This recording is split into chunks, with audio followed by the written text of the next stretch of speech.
semua. Yang saya hormati Pak Lurah Loku, kemudian para narasumber, Bapak Ibu dosen pembimbing lapangan yang hadir pada hari ini, adik-adik mahasiswa yang berbahagia. Yang pertama, izinkan saya mengucapkan terima kasih yang sebesar-besarnya atas kerjasama yang sudah terjalin sampai hari ini dalam rangka melaksanakan kegiatan kuliah kerja nyata Angkatan 47 tahun 2021 yang mengangkat tema Desa Tangguh penyangga ibu kota negara. Sebagaimana yang disampaikan di awal bahwa kata tangguh ini bisa diartikan dalam berbagai hal. Ya, kita perlu untuk memastikan bahwa gotong royong dan kerjasama yang ada itu sangat membantu mempercepat upaya kita menjadi lebih tangguh. Dalam keadaan seperti ini tentu saja tidak bisa lagi ego pribadi atau personal gitu ya yang disampaikan untuk mempertahankan argumen, tetapi mengesampingkan kepentingan orang banyak. Harapannya sebenarnya webinar kali ini cukup bagus karena bagaimana kita bisa berperan aktif membantu kelurahan dalam melawan pandemi COVID. Pikir teman-teman mahasiswa sudah menghadirkan narasumber-narasumber semua. Sebenarnya COVID itu apa sih? Benda apa? Ya. Bagaimana cara kita melawan? Kadang kita selalu bahwa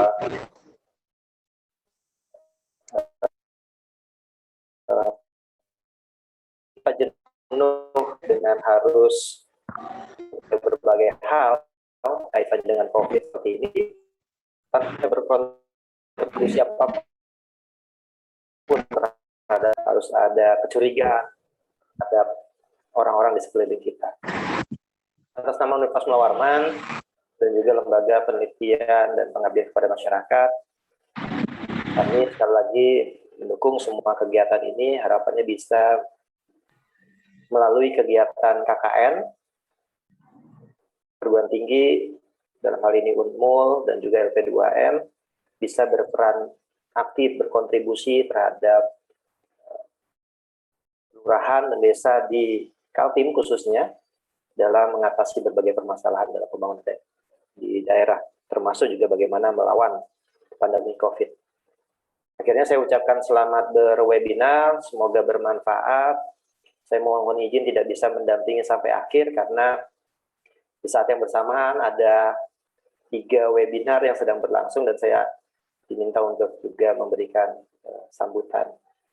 Tapi insya Allah nanti akan teman-teman mahasiswa akan tetap melaporkan ke saya terkait dengan ini, dan mohon juga Bapak Ibu yang hadir nanti bisa menyampaikan apa saja yang sebenarnya yang perlu dilakukan oleh Universitas Mula Warman sebagai perguruan tinggi yang ada di Kaltim untuk bisa membantu Bapak Ibu di daerah. Kiranya itu yang bisa saya sampaikan. Mohon maaf atas segala kekurangannya. Wabillahi taufiq wal hidayah. Assalamualaikum warahmatullahi wabarakatuh. Waalaikumsalam warahmatullahi wabarakatuh.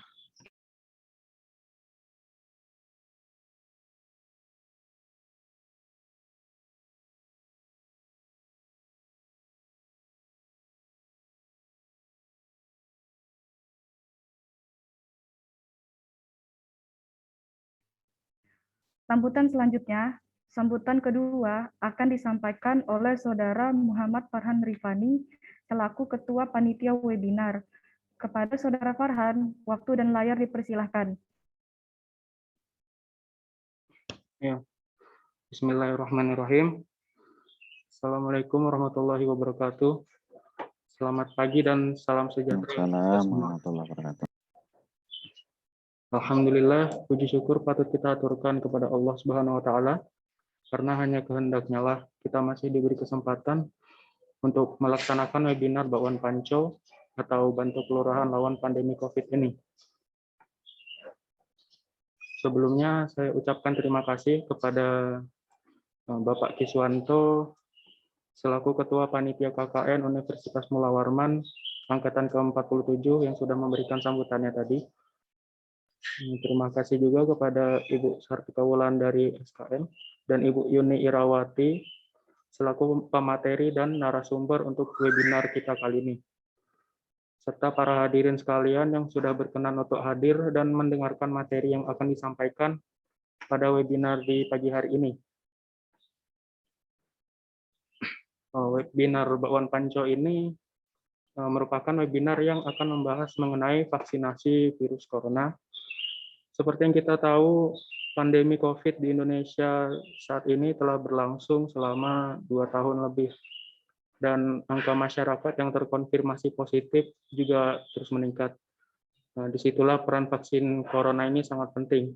Karena dengan vaksinasi, kemungkinan kita untuk terpapar COVID itu sangat kecil. Sehingga suatu saat nanti dengan semakin banyaknya masyarakat yang ikut vaksin corona, kita akan mencapai yang namanya herd immunity dan memutus rantai penyebaran COVID-19. Selain itu juga akan ada materi yang akan membahas mengenai gizi seimbang dan protokol kesehatan yang bisa kita terapkan sehari-hari. Di mana kedua hal ini juga sangat penting di masa pandemi ini. Nah, bagaimana cara kita untuk menjaga pola makan sehingga imunitas kita meningkat yang membuat kita tidak gampang sakit. Dan apa saja perkembangan protokol kesehatan yang awalnya itu 3M, yang sekarang sudah menjadi 6M. Materi-materi tadi akan disampaikan oleh Ibu Sartika Wulandari selaku staf promosi kesehatan Puskesmas Waipu dan Ibu Yuni Rawati selaku koordinator imunisasi Puskesmas Waipu. Nah, saya berharap dengan mengikuti webinar ini secara sungguh-sungguh, banyak ilmu yang bisa kita semua dapatkan dan akan lebih menyadari betapa pentingnya mematuhi protokol kesehatan dan juga melakukan vaksinasi virus corona agar pandemi ini cepat berakhir. Untuk para hadirin, jangan sungkan-sungkan untuk mencatat poin-poin yang dirasa kurang jelas dan bisa ditanyakan kepada pemateri nanti pada sesi tanya jawab. Nah, akhir kata, saya mewakili panitia. Mohon maaf jika dalam berjalannya acara ini nanti ada hal yang kurang berkenan di hati para hadirin sekalian. Semoga pandemi ini cepat berakhir dan kita bisa menjalani hari-hari seperti dulu lagi. Wassalamualaikum warahmatullahi wabarakatuh.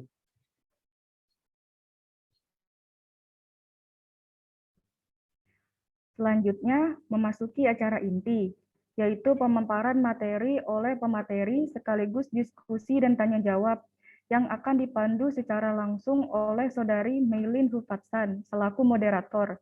Tetapi sebelum itu, saya akan membacakan profil dari Saudari terlebih dahulu.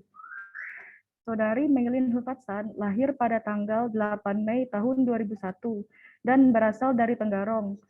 Saudari juga sekarang sedang menempuh pendidikan strata 1 di Universitas Mula Warman di program studi hubungan internasional. Kepada Saudari Meilin, waktu dan layar dipersilahkan. Oke, tes. Oke, suara saya kedengaran ya. Oke, terima kasih MC atas kesempatan yang diberikan.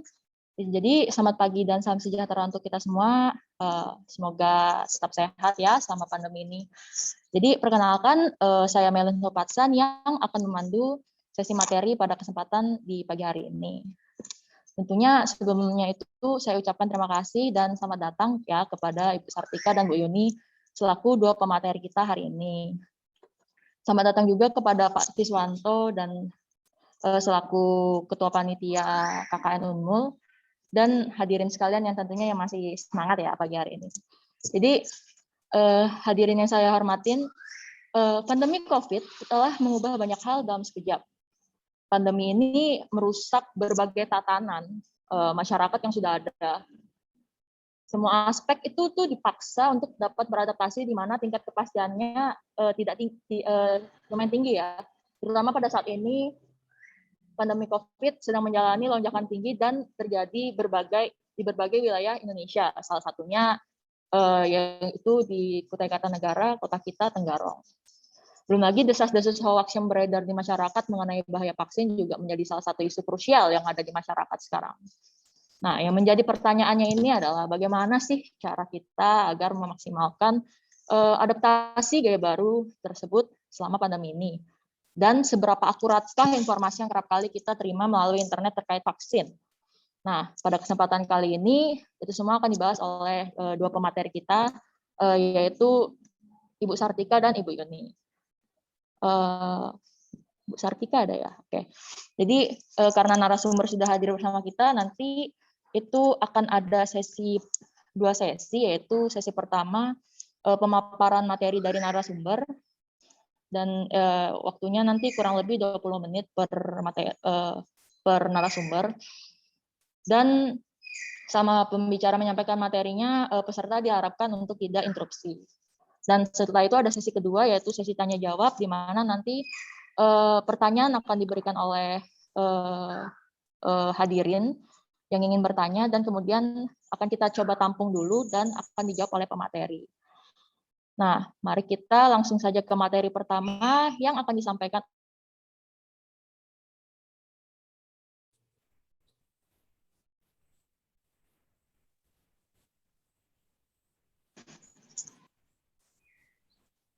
Tes. Apakah sudah suaranya? Oh, saya minta maaf, jaringan lagi stabil ya. Oke, tadi kita sampai di materi pertama itu akan disampaikan oleh Ibu Sartika Wulandari SKM. Beliau akrab dipanggil dengan nama Tika, lahir di Kota Tenggarong pada tanggal 14 November 1989. Pendidikan terakhir beliau yakni S1 Kesehatan Masyarakat, dan beliau bekerja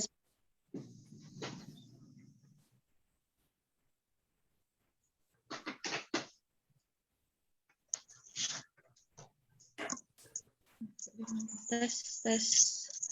Coba saya ganti jaring dulu ya.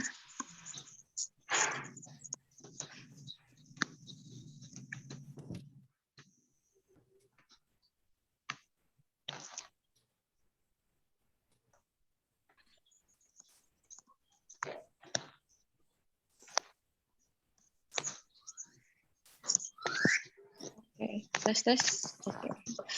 Saya ulangi. Jadi materi pertama akan disampaikan oleh Ibu Sartika Wulandari SKM.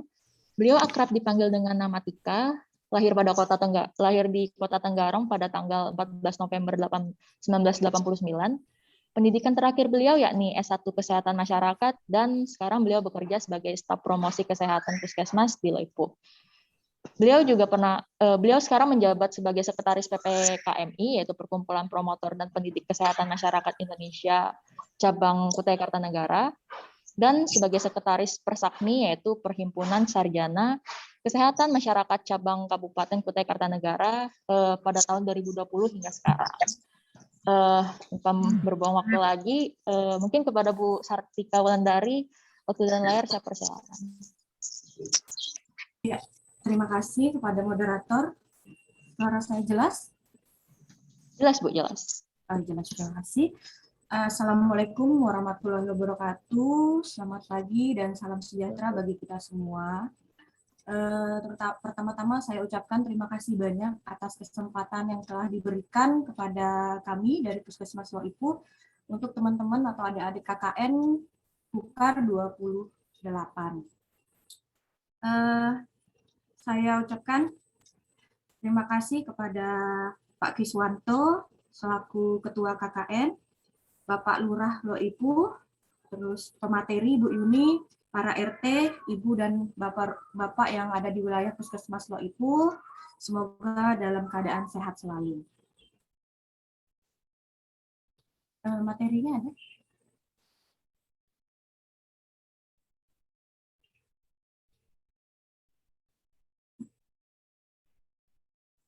Ya.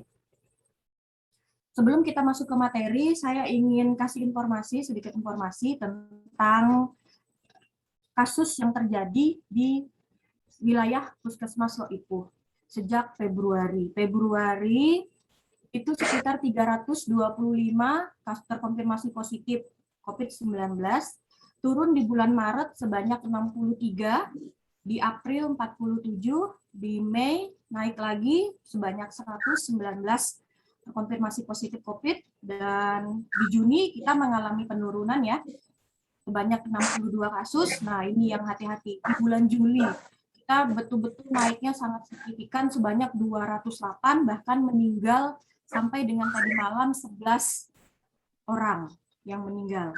Nah, kenapa kita adakan webinar ini, yaitu salah satunya untuk menghimbau masyarakat. Nah, kenapa saya mengambil tentang tema gizi seimbang? Karena ini sangat penting, erat sekali dengan kehidupan kita sehari-hari. Nah, gizi seimbang sendiri itu ada 3 sumber. Yang pertama sumber zat besi, yaitu sumber zat tenaga. Nah, zat tenaga. Yang kedua sumber zat pembangun, dan ketiga zat pengatur. Nanti kita akan bahas satu-satu apa itu sumber zat tenaga, apa itu zat pembangun, dan apa itu zat pengatur. Next. Nah, ini. Makanan pokok kita di Indonesia itu sebenarnya bermacam-macam. Tapi di Indonesia kita hanya tahunya nasi. Kalau tidak makan nasi itu tidak kenyang. Padahal itu adalah paradigma yang kurang tepat. Karena sumber karbohidrat itu banyak ya, jadi zat tenaga kita itu banyak, bukan hanya dari nasi atau beras. Nah, ada di situ beras merah, ada singkong, mie, bihun, jagung, kentang, biji gandum, dan ubi jalar. Sebenarnya ini adalah makanan-makanan yang biasa kita jumpai sehari-hari, cuman kita tidak tahu ini sumbernya sumber zat apa. Nah, ini yang harus kita tahu mulai dari sekarang. Nah, makanan-makanan tersebut ini adalah makanan pokok yang bersumber dari karbohidrat. Kenapa kita juga banyak kasus diabetes? Karena biasanya kalau kita makan ini, makannya pakai nasi. Nah, karena karbohidrat ketemu karbohidrat, nah, jadinya gula. Nah, karena di beras sendiri ada gulanya yang sangat tinggi. Nah, terus kita juga banyak ya, kalau misalnya kita makan nasi, minumannya bukan air mineral sekarang. Kebanyakan anak-anak milenial ya, itu makanannya, minumannya boba, yang manis-manis. Nah, itu harus dikurangi sekali. Karena itu bisa menjadi penyakit degeneratif atau diabetes. Sedangkan kalau kita terkena COVID, yang sangat berbahaya adalah penyakit diabetes itu tersendiri. Kebanyakan yang meninggal dari 11 pasien kami itu punya penyakit komorbid diabetes. Nah, jadi ini harus hati-hati ya untuk penyakit diabetes sendiri. Next. Nah, ini adalah zat pembangun. Zat pembangun sendiri itu terdiri dari sumber protein. Di dalamnya ada sumber protein. Protein sendiri terjadi ada 2. Ada protein hewani dan ada protein nabati. Jadi kalau kita makan sehari-hari harus ada 2 ini. Ada yang hewani dan ada yang nabati. Kita bahas dulu yang hewani. Untuk yang hewani itu macam-macam ya. Ada dari ikan, ada udang, laut, terus udang sungai, daging sapi, telur, ayam, susu, dan produk olahan lainnya. Nah, ini sebenarnya kita sudah ada di kita sehari-hari. Cuman kita biasanya kalau sudah makan di Indonesia itu makannya cuman nasi udah sama telur udah gitu doang. Padahal masih ada makanan-makanan yang harus kita konsumsi lainnya. Dan untuk hewani ini diharapkan itu yang segar. Jadi kandungan gizinya itu berada di ikan-ikan yang segar, daging-daging yang segar, ayam yang segar. Bukan yang dikeringkan. Keringkan contohnya apa? Kayak misalnya ikan asin. Ikan asin dikeringkan, nah itu kurang. Bahkan nggak ada sumber proteinnya. Nah, kalau dikeringkan. Nah, ini yang harus waspada juga untuk ibu hamil. Ibu hamil itu biasanya kalau saya sering edukasi atau saya sarankan itu sebaiknya mengkonsumsi atika. Atika itu adalah ati, ikan, dan telur. Nah, kenapa atika? Atika ini murah dan terdapat di mana saja. Untuk pasien yang isolasi, terutama yang ibu hamil, itu saya selalu tekankan di protein. Banyakin konsumsi protein karena harus tinggi zat besi. Ibu yang tidak terkena COVID saja kalau anemia bisa bahaya, apalagi ibu yang sedang mengalami terserang COVID-19 atau sedang isolasi mandiri. Jadi kalau misalnya ada keluarga yang terkonfirmasi positif atau tetangga yang terkonfirmasi positif, bisa dikasih salah satu makanan ini, tapi yang segar. Untuk protein nabati itu sendiri ada tempe, tahu, dan kacang-kacangan, kacang panjang, kacang almond, semua jenis kacang-kacangan itu adalah protein nabati ya. Bisa dilihat di sini. Next.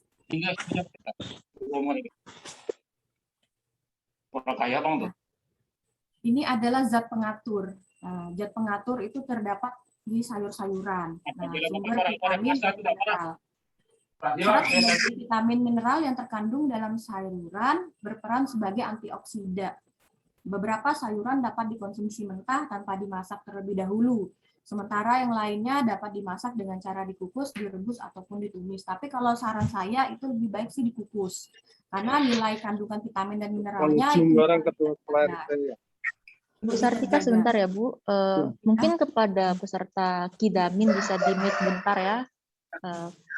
Karena mengganggu proses pemaparan materi. Pak Kidamin mungkin bisa di-mute sebentar, Pak.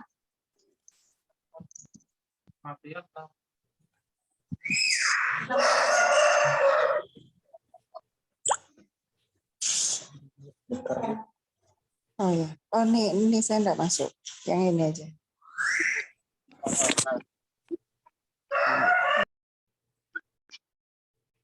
Sudah? Oke, sudah Bu. Oke, saya lanjut ya.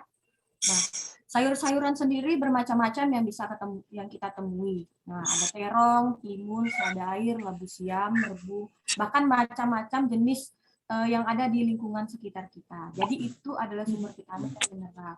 Jadi diharapkan setiap hari kita harus mengkonsumsi sayur-sayuran. Sayur apa saja, mau hijau, mau oranye, mau merah, itu terserah. Tergantung kita mampunya beli yang mana. Nah, ini adalah sumber vitamin dan mineral. Jadi harus perbanyak makan sayur ya pada saat kondisi yang sedang kita hadapi sekarang. Apalagi kita sudah 208 yang terkonfirmasi positif, jangan sampai nambah lagi ya. Nah, next. Next. Ya. Nah, ini adalah zat pengatur lainnya, yaitu buah-buahan. Juga terdapat sumber vitamin dan mineral. Jadi buah-buahan merupakan sumber berbagai macam vitamin ya, vitamin A, B, B1, B6, C, dan lainnya. Nah, mineral dan serat pangan sebagai vitamin mineral yang terkandung dalam buah-buahan berperan sebagai antioksidan. Jadi ini juga untuk antioksidan dan juga untuk meningkatkan imunitas kita. Jadi buah itu kita beli tidak harus mahal, tidak harus buah anggur, buah-buah stroberi yang mahal di pasaran, tapi cukup ada buah semangka yang harga 5.000, yang harga pepaya yang harga 7.000 di pasaran, itu juga bagus untuk kita konsumsi. Ada pisang yang murah ya, harga 5.000 juga sudah ada harga pisang yang seperti itu. Tidak mesti harus yang mahal. Jadi kita sesuaikan dengan ekonomi kita, apalagi ini adalah masa pandemi, masa-masa yang sulit buat kita semua, dari segi ekonomi, dari segi psikologis, dan dari segala macam. Jadi usahakan juga setiap hari kita mengkonsumsi buah-buahan. Nah, untuk di Wisma Atlet sendiri selalu tersedia. Jadi menunya lengkap, ada zat tenaga, ada zat pengembangun, dan ada zat pengatur. Selalu ada sayur, buah, protein, dan karbohidrat. Nah, ini harus penting untuk kita menjaga imunitas kita supaya kita tidak terpapar. Nah, sudah vaksin nih, sudah vaksin. Nah, kita juga harus menjaga pola makan kita. Dan saya harapkan jangan diet pada saat kondisi seperti ini. Apalagi tidak makan nasi, tidak makan karbohidrat, atau hanya makan protein saja. Padahal dalam materi gizi seimbang atau dalam siklus gizi seimbang itu harus ada zat pengaturnya, zat pembangunnya, dan ada zat tenaganya. Itu harus kompleks. Jadi dalam tubuh kita itu memerlukan semuanya. Next. Nah, selain zat tenaga, zat pembangun, zat pengatur, kita juga harus mengkonsumsi 8 gelas air sehari. Nah, karena 60-70% dalam tubuh kita itu adalah isinya adalah kandungan air. Apa sih manfaatnya minum air dengan 8 gelas sehari? Nah, jadi manfaatnya itu dapat memelihara fungsi ginjal menghindari dehidrasi, mengurangi resiko kanker, kandung kemih, memperlancar pencernaan, perawatan kulit, dan dapat mengontrol kalori. Nah, jadi sangat bagus sekali ya. Jadi kalau misalnya ada pasien COVID, kita selalu edukasi. Bapak, Ibu harus minum 8 gelas sehari, 2-3 liter sehari. Nah, minumannya pun minuman air mineral. Jangan minuman yang aneh-aneh, yang berwarna, yang sekarang ini anak milenial ya. Karena kalau saya kurang menyarankan, saya lebih menyarankan lebih baik perbanyak minum air putih. Bukan saya menyuruh tidak minum sama sekali, silahkan diminum, tapi lebih banyaklah minum air putih, nah atau minum air mineral. Nah ini lebih sehat untuk kita. Next.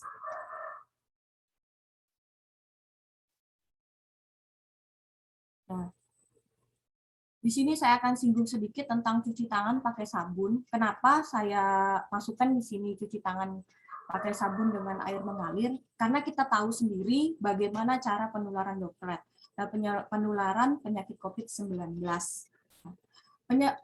Cara penularannya itulah lewat droplet. Droplet itu adalah cairan yang keluar pada saat kita berbicara. Ini saya nggak pakai masker karena saya sendirian ya di ruangan saya, ruang kerja saya sendirian memang. Jadi saya nggak perlu pakai masker. Nah, jadi pada saat saya berbicara, air liur saya itu percikan-percikannya itu udah keluar dan nempel di benda-benda di sekitar saya. Nah, kita tidak tahu pada saat kita di luar ruangan atau kita di kantor, kita tidak tahu kita sudah megang benda apa saja. Nah, pada saat seorang lain, si A misalnya, dia memegang benda, pulpen misalnya pulpen. Terus saya pinjam pulpen. Saya tidak tahu apakah dia ini ada COVID-19 apa tidak. Saya tidak tahu. Nah, pada saat saya megang, nah, dia tidak sering cuci tangan. Nah, saya pegang. Nah, terus saya terkena, saya tertular. Baru saya pegang-pegang hidung. Nah, saya makan, saya segala macam. Udah, saya tertular. Nah, itu cara penularan yang paling simpel lah yang bisa saya jelaskan. Nah, untuk cuci tangan, jadi kita jangan cuci tangan cuma seperti ini. Nah, jangan seperti ini. Nah, ada caranya, ada tata cara yang baik dan benar mencuci tangan. Yang pertama, kita basahi tangan kita, gosok pakai sabun. Nah, jadi gosok pakai sabun, tangannya seperti ini. Terus punggungnya kanan dan kiri, lalu sela-sela jari, ya, sela-sela jari, gosok dan putar kedua ibu jari secara bergantian. Terus kunci, bersihkan, saling mengunci, lalu ibu jarinya. Nah, baru dicuci kembali. Nah, insya Allah kita terbebas dari segala virus yang ada di tangan kita. Nah, yang sudah kita pegang. Nah, kapan sih waktu pentingnya? Yang pertama yaitu sebelum makan. Sebelum makan ini wajib mencuci tangan dengan sabun dan air mengalir. Terus setelah BAB, sebelum menjamah makanan, sebelum menyusui, dan setelah beraktivitas. Yang tidak terkena COVID-19 ini wajib menggunakan apalagi yang sudah terkonfirmasi positif 19. Jadi diharapkan selalu mencuci tangan dengan air yang mengalir. Oke, next. Nah, ini ya. Nah, ini fenomena yang terjadi. Sebelum saya bahas ini, saya ingin menghimbau kepada masyarakat saya atau masyarakat yang ada di wilayah Puskesmas Loipuh terutama, atau yang ada di luar yang sedang menonton ini, mohon dengan sangat, ini banyak sekali aduan-aduan dari yang terkonfirmasi positif atau pasien COVID-19, bahwa saat mereka terkena COVID-19, untuk berjemur di luar rumah pun, mereka sedikit-sedikit diadukan, sedikit-sedikit digosipkan, kok keluar rumah, kok bisanya keluar rumah padahal harus isolasi. Jadi saya himbau sekali lagi bahwa pasien COVID-19 itu memang kita sarankan untuk berjemur. Berjemur tidak mungkin di dalam rumah, harus keluar rumah. Nah, keluar rumah kalau dia tidak ada di belakang rumah, dia pasti ke halaman rumahnya. Nah, itu pun kita minta berjemur untuk selalu memakai masker. Jadi jangan dikit-dikit lapor itu tetangga saya keluar rumah padahal dia sedang berjemur. Waktu kita konfirmasi, kenapa Bu keluar rumah padahal saya cuma berjemur, Bu. Nah, ini yang kita khawatirkan. Tolong dari segi kemanusiaannya ya, seperti Pancasila kita, keadilan sosial bagi seluruh Indonesia. Jadi kita bersikaplah, manusiaan kita lebih ditingkatkan lagi. Bagaimana cara kita lebih menyayangi dan mencintai tetangga atau saudara kita yang terkena COVID-19. Bukannya kita menghindari, tapi kita justru malah memberi lebih perhatian. Kalau misalnya kita ada makanan lebih, silahkan diantarin, silahkan diberikan kepada tetangga kita. Cukup taruh di depan rumahnya, diketok, silahkan pergi. Atau di SMS pasiennya, saya kasih ada makanan, sedikit makanan, di keluar pintu, silahkan diambil. Seperti itu. Jadi jangan kita musuhi, jangan kita jauhi. Ini sudah yang dari kemarin-kemarin banyak sekali, tapi tidak semua ya, tidak semua. Tapi banyak juga tetangga sekarang yang sudah terbuka pikirannya bahwa ini giliran mereka. Nanti giliran kita seperti apa? Siapa yang akan membantu kita? Nah, pikiran kita seperti itu. Nah, jadi kita harus posisikan bahwa ini saat ini giliran mereka, belum giliran kita. Nah, seperti itu ya. Nah, kalau makanan yang harus dihindari saat isolasi mandiri, yang pertama itu gorengan. Nah, gorengan ini bisa menyebabkan radang. Jadi, usahakan kalau kita memang sedang pada saat isolasi mandiri, atau kita pada saat mau memberikan makanan kepada yang isolasi mandiri atau terkonfirmasi positif, hindari makanan gorengannya, makanan cepat saji. Saya tidak usah menyebut merek, mungkin Bapak Ibu sekalian, teman-teman tahu makanan cepat saji itu seperti apa. Terus daging yang diawetkan, sudah saya bilang tadi daging yang diawetkan atau ikan asin, pija ya. Nah, itu hindari makanan-makanan seperti itu. Karena nilai gizinya juga kurang. Terus makanan manis tinggi gula ya, yang tinggi gulanya seperti kue-kue manis ya, itu hindari. Terus produk yang tinggi garam karena bisa menyebabkan hipertensi juga. Terus karbohidrat. Nah, karbohidrat raffinasi atau karbohidrat yang terlalu banyak diolah kayak pasta atau tepung. Jadi kalau misalnya beras, kalau beras itu kan langsung kita masak jadi nasi. Nah, kalau karbohidrat raffinasi ini pengolahannya lebih panjang, jadi tepung, jadi pasta. Nah, itu lebih dihindari lagi. Nah, karbohidrat yang seperti ini, karena itu yaitu tadi tinggi gulanya. Nah, kenapa saya bilang tinggi gula itu berbahaya? Karena memang yang banyak meninggal pada penyakit komorbid ya, komorbidnya itu diabetes. Next. Ya, terima kasih. Mungkin ini sekilas ya informasi yang bisa saya berikan. Nanti kita lebih banyak di tanya jawab aja. Nah, saya kembalikan ke moderator. Oke, baik. Terima kasih ya Bu Sartika. Pemaparannya asik tadi ya tentang gizi seimbang. Nah, jadi materi selanjutnya itu akan dibawakan oleh Ibu Yuni Irawati, STKEP. Beliau adalah koordinator imunisasi Puskesmas Loipu. Pendidikan terakhir beliau yaitu D4 Kebidanan Klinik. Dan mungkin kepada Ibu Yuni Irawati, waktu dan layar saya persilahkan.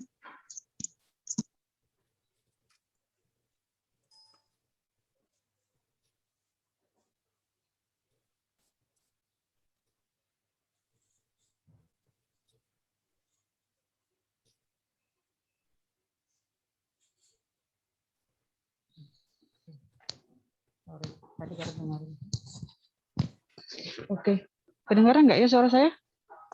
Kedengaran, Bu. Oke. Jelas, Bu. Jelas, terima kasih.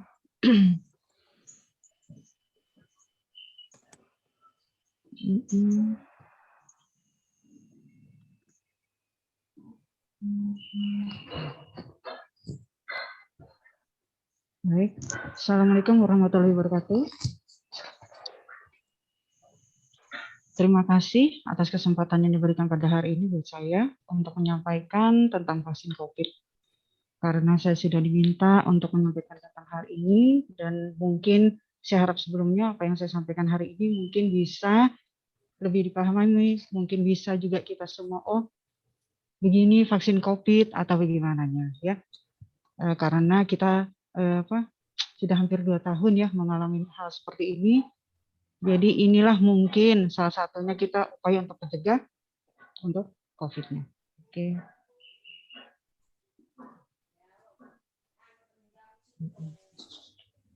Sebelumnya kan saya menyampaikan dulu tentang konsep dasar imunisasinya dulu ya.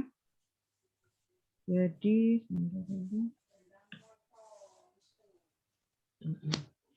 imunisasi adalah suatu upaya pembentukan kekebalan tubuh seseorang terhadap suatu penyakit sehingga apabila suatu saat terkena dengan penyakit yang sama, tidak akan sakit atau hanya mengalami gejala ringan. Lalu pengertian dari vaksin sendiri adalah produk biologi yang berisi antigen yang bisa diberikan kepada seseorang akan yang menimbulkan kekebalan spesifik secara aktif terhadap penyakit tertentu. Jadi tujuan dari semua hal tersebut yaitu untuk menurunkan angka kesakitan, kematian, dan kecacatan akibat dari penyakit yang dapat dicegah dengan imunisasi atau PD3I.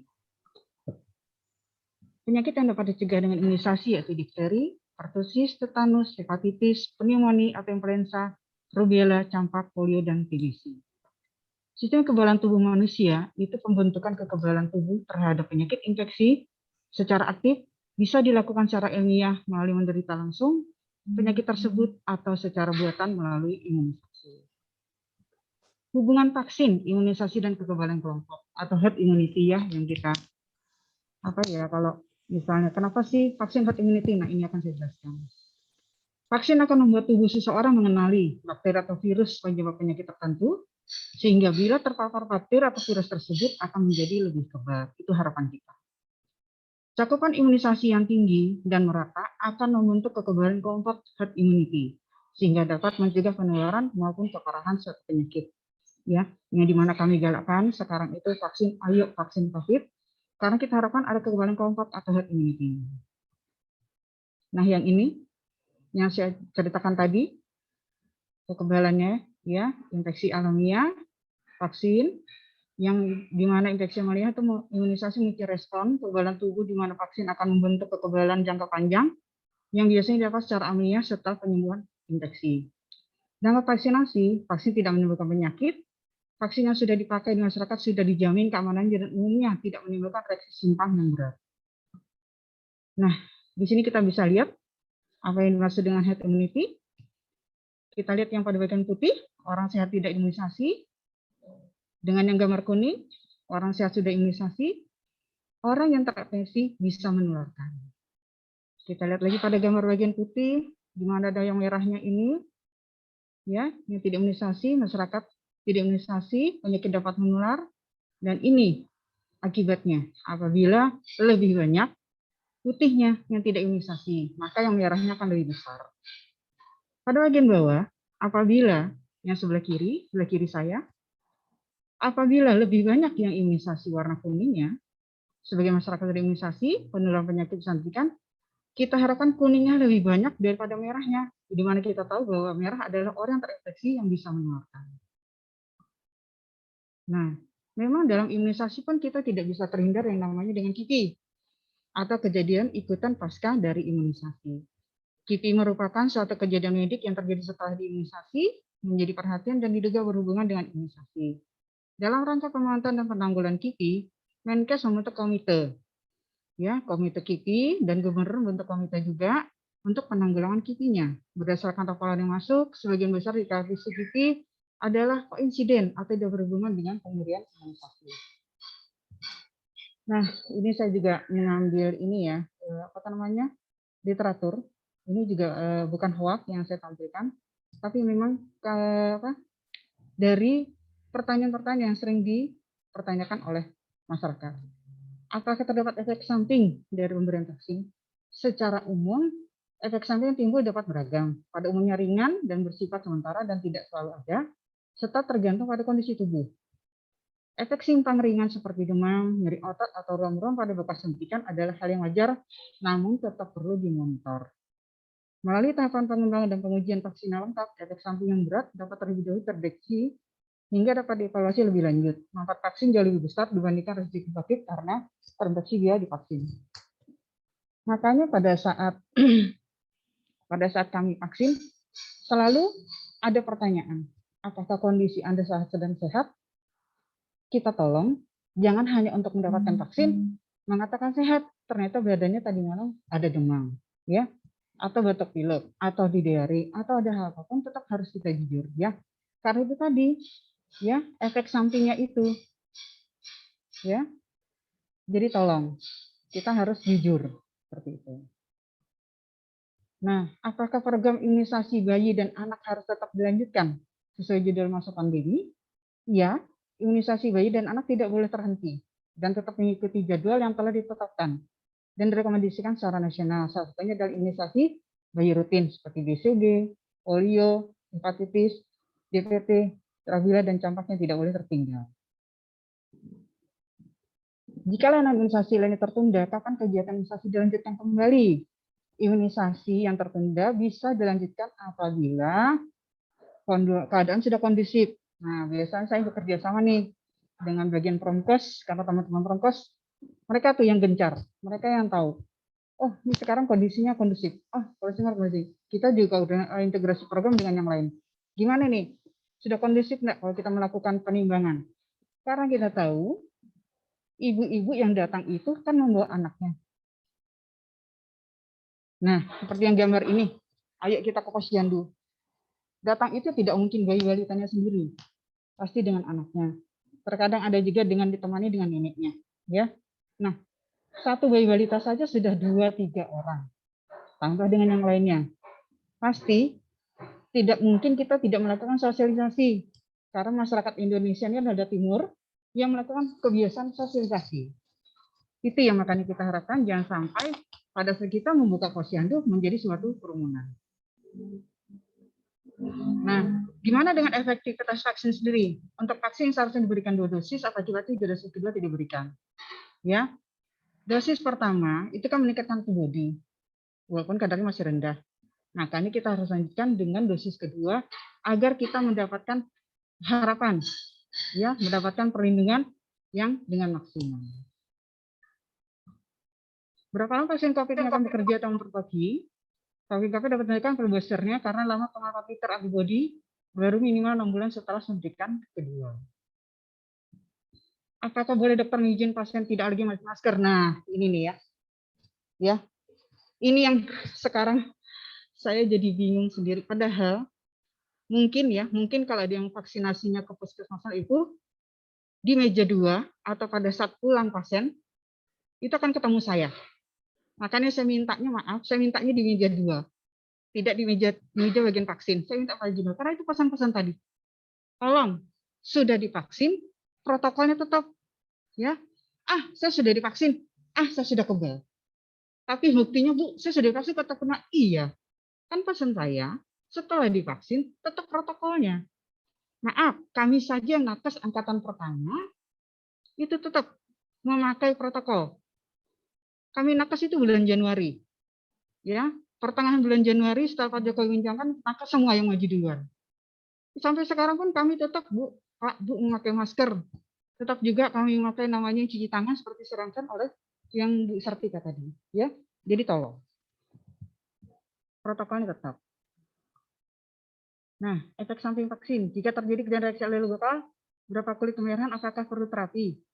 Reaksi kemerahan di kulit biasanya akan hilang sendiri, namun boleh diberikan terapi simptomatik. Tapi jangan lupa ke puskesmas, jangan mau terapi sendiri, ya, seperti itu. Efek samping vaksin COVID yang sering ditemukan, efek samping lokal seperti kemerahan, nyeri tempat bergerak, bengkak, efek samping sistemik contoh sakit kepala, mialgia, fatigue, ada juga yang suhunya tetap naik tinggi, efek samping yang membaik sendiri. Nah, kalau yang seperti saya bilang, saya kan selalu di meja 2, itu akan saya sarankan, Bapak Ibu nanti kalau pulang, tangannya masih rasa kram, boleh dikompres dengan air biasa. Kalau nanti malah merasa badannya tidak enak, mungkin bisa boleh minum paracetamol atau perbanyak minum air hangat. Ya, begitu. Jadi jangan stres duluan. Wah, saya COVID nih, habis vaksin. Wah, saya gini, jangan begitu dulu. Kita harus selalu berpikir positif, ya. Nih, pertanyaan juga sering tanyakan, pasien diabetes mellitus dalam terapi boleh vaksin? Boleh, selama itu masih terkendali. Ya, begitu. Jika pernah kena COVID, apakah saya perlu vaksin juga? Bukankah antibodi terbentuk setelah kena COVID adalah bertahan 3-4 bulan? Jika yang akan divaksin berapa lama sejak swab dinyatakan negatif? Pasien yang pernah COVID atau kita sebut dengan penyintas itu boleh vaksin setelah 3 bulan. Hitungnya bagaimana, Bu? Setelah dia dinyatakan selesai isolasi mandirinya. Jadi bukan pada saat tanggal 1 dia kena vaksin COVID, 3 bulan kemudian itu vaksinnya. Bukan. Mungkin tanggal 1 dia kena COVID, 10-14 hari kemudian sudah dinyatakan selesai isolasi mandirinya. Itu yang kita hitung 3 bulan kemudian. Ya, seperti begitu. Pada pasien hipertensi berapa batas tekanan darah? Pada awal, juknis awal, itu adalah 140/90. Lalu dengan berjalannya waktu, penelitian di Bandung, pasien hipertensi di batas 150/100 bisa. Sekarang itu adalah minimal 180/110. Ya, gitu. Tapi tetap dengan yang punya hipertensi, datang, saya kemarin iya tekanan saya tinggi, lalu diberi obat tunggu turun. Jadi jangan pada saat mau divaksin saja baru dikasih obat. Tolong, pasien dengan hipertensi maupun diabetes, obat rutin tetap diminum walaupun sudah vaksin COVID. Agar pada saat vaksin kedua tetap bisa diberikan, dan juga agar tekanan dan diabetesnya tetap terkontrol. Ya, yang seperti kita tahu bahwa pasien-pasien dengan hipertensi COVID atau disebut dengan komorbid, ini sangat berbahaya sekali kalau sampai terkena COVID. Apakah pasien COVID sudah digunakan bersama vaksin lainnya? Nah, jika tidak, berapa lama jarak antar vaksin COVID dengan vaksin jenis lainnya, misalnya hepatitis B? Yang seperti kita tahu bahwa selain vaksin rutin pada bayi balita, kita ada juga vaksin influenza, ada juga vaksin hepatitis B, terus ada lagi vaksin untuk tipes, ya, itu ya. Maaf kalau bisa koreksi kalau saya salah. Itu boleh, tetapi diberi jarak. Misalnya nih, oh di sana ada vaksin COVID, saya mau ikut, tapi harus berbicara jujur.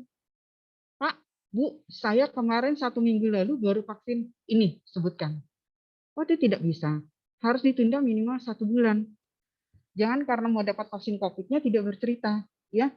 Hati-hati tubuh Anda, ya. Karena semua itu rata-rata vaksin dibentuk oleh virus, ya. Jadi hati-hati. Tetap harus ada jarak minimalnya.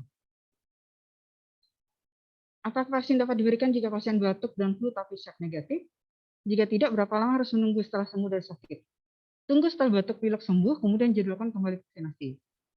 Saya selalu menerangkan, kalau bisa vaksin itu dalam keadaan sehat, entah itu mau bayi balita, anak-anak, maupun dewasa yang untuk vaksin COVID-nya.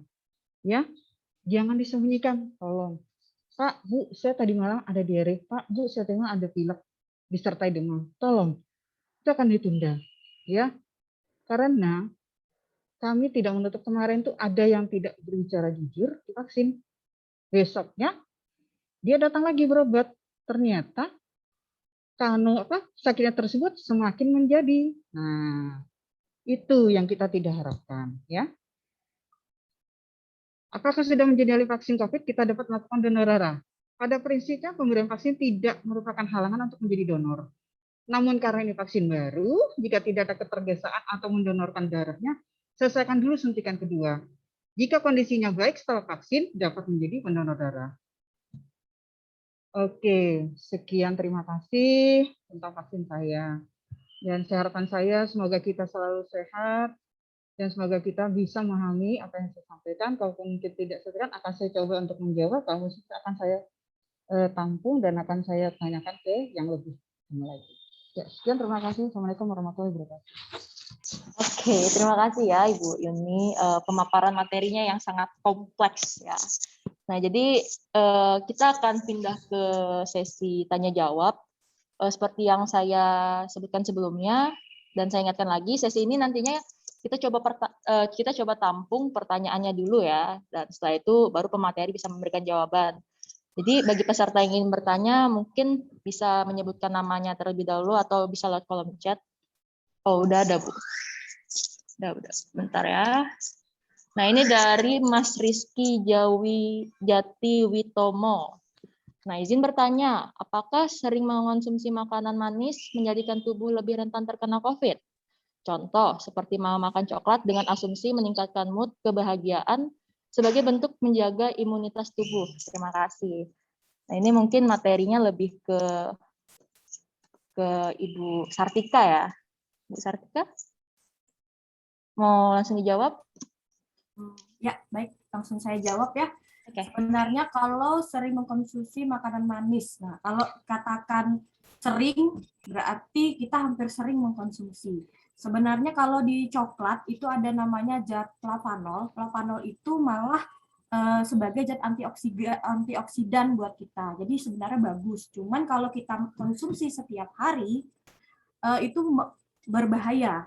Jadi berbahaya kalau setiap hari. Tapi kalau misalnya kita sesekali mengkonsumsinya itu tidak apa-apa. Karena itu tadi memang bisa bikin mood yang bagus ya, supaya meningkatkan imunitas kita. Tapi kalau setiap hari saya sarankan jangan. Tapi kalau misalnya sering, misalnya 3 hari sekali atau dalam 1 minggu 2 kali mengkonsumsi coklat, nah itu nggak apa-apa. Tapi kalau misalnya setiap hari kita konsumsi, apapun jenis makanan yang berlebihan itu tidak baik.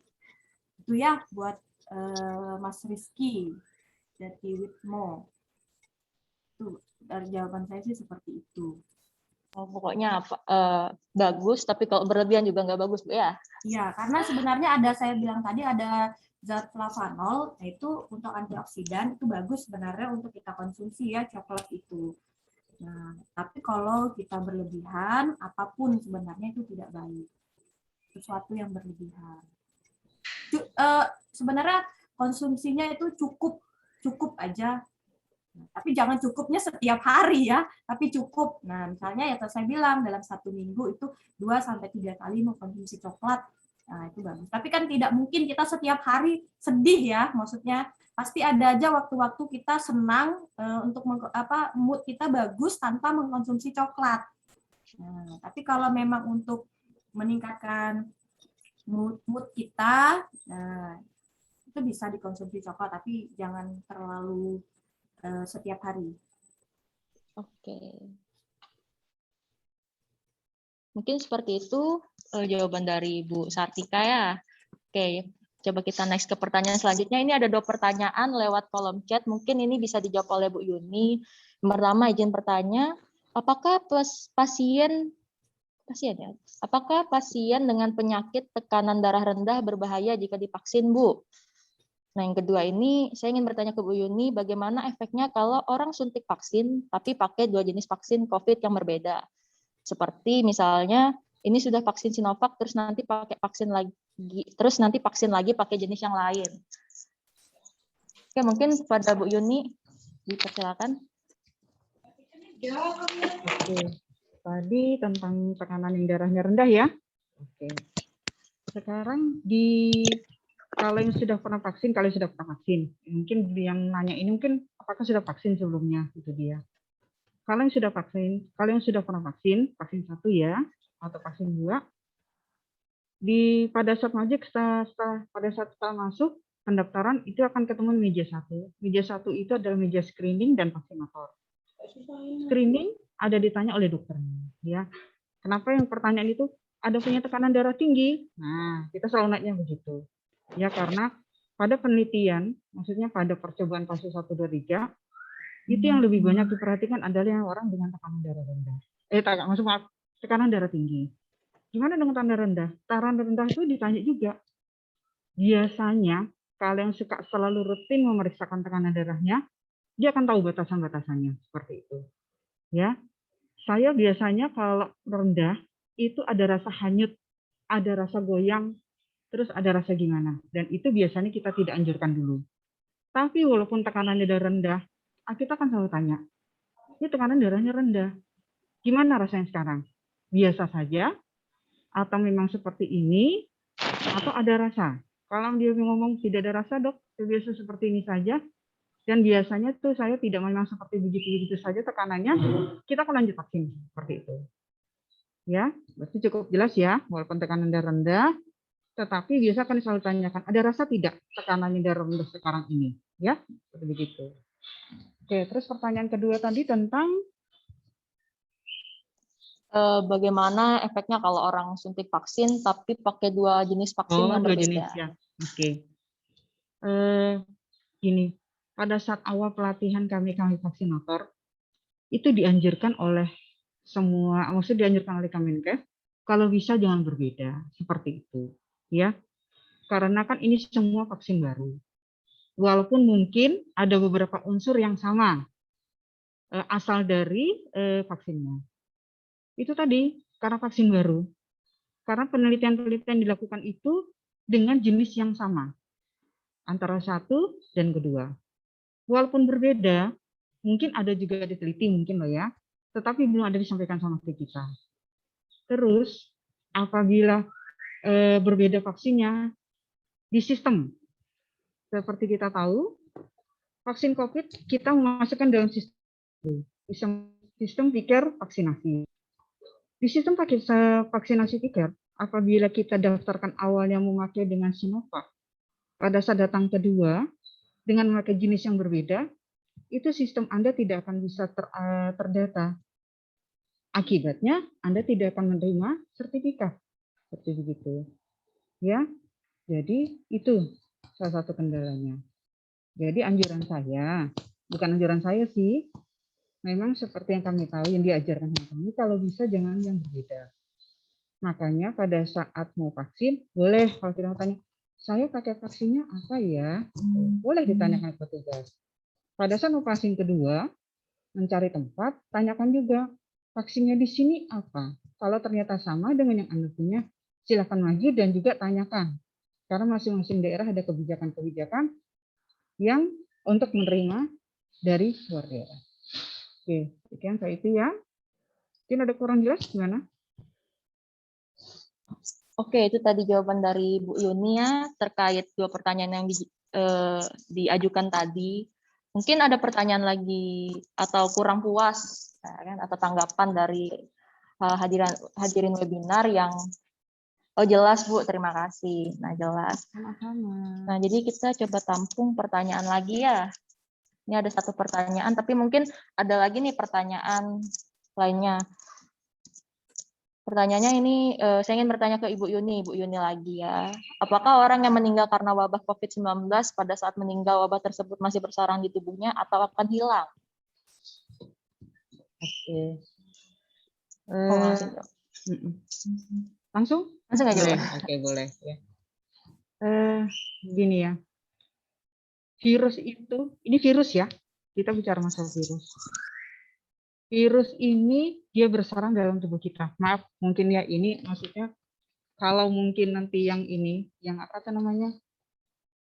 Mungkin apa Bu Uja bisa bantu juga. Jadi ada Bu Uja juga di sini ya. Karena COVID ini bukan hanya bukan diimunisasi saja, kita integrasi program semua seperti gitu. Virus ini kan di dalam tubuh kita masuk. Seperti kita tahu, masuk begitu kita selesai terkena COVID, isolasi mandiri, selesai. Selesai itu bukan selesai virusnya. Virusnya tetap ada dalam tubuh kita, tetapi dia tidur. Kalau kita tidak menjaga pola makan, seperti anjuran dari Sartika, tidak menjaga pola istirahat, bisa terkena lagi. Yang kita sebut namanya re-COVID. Loh, saya sudah kena, kok kena lagi? Ya, Anda harus ingat, gimana dengan istirahat, gimana dengan tidur, gimana dengan pola makan. Teratur tidak? Karena antibodi terbentuk dari apa? Dari makanan, dari cukup istirahat, dan dari pola istirahat kita semua. Ya, jadi antibodi itu semua orang punya, tetapi tingkatnya berbeda-beda. Dan bagaimana kita mengelola antibodi kita sendiri? Ya, kelolanya dengan itu tadi. Cukup istirahat, cukup makan, ya itu. Jadi virus masuk dalam tubuh, dia tidur. Gimana dengan yang meninggal? Ya tetap ada. Makanya maaf, orang yang terkena COVID dikuburnya itu sendiri. Ya, apalagi ini adalah virus baru. Virus baru yang kita Maret 2020 kita terkena dampaknya. Gitu ya. Jadi saya kira sudah terjawab ya. Dia tetap ada, virusnya dalam tubuh kita tetap ada. Makanya itu mereka dikuburkan sendiri. Begitu. Tidak digabung dengan masyarakat lain. Ya. Seperti itu. Oke. Masih kurang puas jawabannya? Oke, terima kasih ya Bu Yuni. Oh, berarti kalau misalnya ada pasien COVID yang telah meninggal itu virusnya nggak ikutan mati ya Bu ya di dalam tubuhnya? Iya, tetap di dalam tubuhnya. Virus sama dengan penyakit yang lain seperti bakteri, tidak sama. Ya, seperti gini deh contohnya yang lebih mudah. Siapa yang di sini pernah kena tipes? Gitu? Nah, sekarang sudah sembuh. Masih bisa kambuh kan? Iya. Kalau Anda salah makan, kalau Anda istirahat tidak cukup, karena anak saya pun juga kena. Jadi kalau sudah dia stres dengan, maksudnya kalau sudah dia kerja kuliahnya banyak, materinya banyak, stres, pola makannya kurang, makannya sembarang, udah pasti kambuh. Itu begitu. Ya. Seperti gitulah yang gampangnya. Berarti ya sama. COVID juga seperti itu. Virusnya tetap masih ada dalam tubuh kita, tetapi pada saat kita sehat, dia istirahat. Tidur. Tapi kalau begitu kita sudah salah cara menjaga tubuh kita, salah, maksudnya mengabaikan prokesnya, udah bisa kambuh lagi. Begitu. Ya, itulah yang caranya untuk melihat daripada perkembangan virus itu. Oke, masih kurang jelas atau gimana? Cukup? Oke, jadi kita kayaknya cukup deh Bu, itu dulu ya. Kita lanjut ke pertanyaan lanjutnya. Selanjutnya ini banyak nih dari kolom chat. Ini ada 1, 2, 3 pertanyaan masuk. Pertanyaan pertama yang ini dari Fajar Bagaskara ya. Saya ingin bertanya, apakah saat ini sudah ada vaksin untuk usia di bawah 18 tahun? Kedua, ini dari Rizky lagi. Untuk vaksin yang umum digunakan di LOIPU ini apa ya, Bu? Terus ini yang terakhir ada mau nanya ke Ibu Sartika, apakah jika air putih diganti dengan teh tawar itu tidak apa-apa? Nah, mungkin ini bisa kita alihkan ke Bu Sartika dulu ya, tentang pertanyaan yang terakhir ini. Mungkin bisa dijawab Bu Sartika.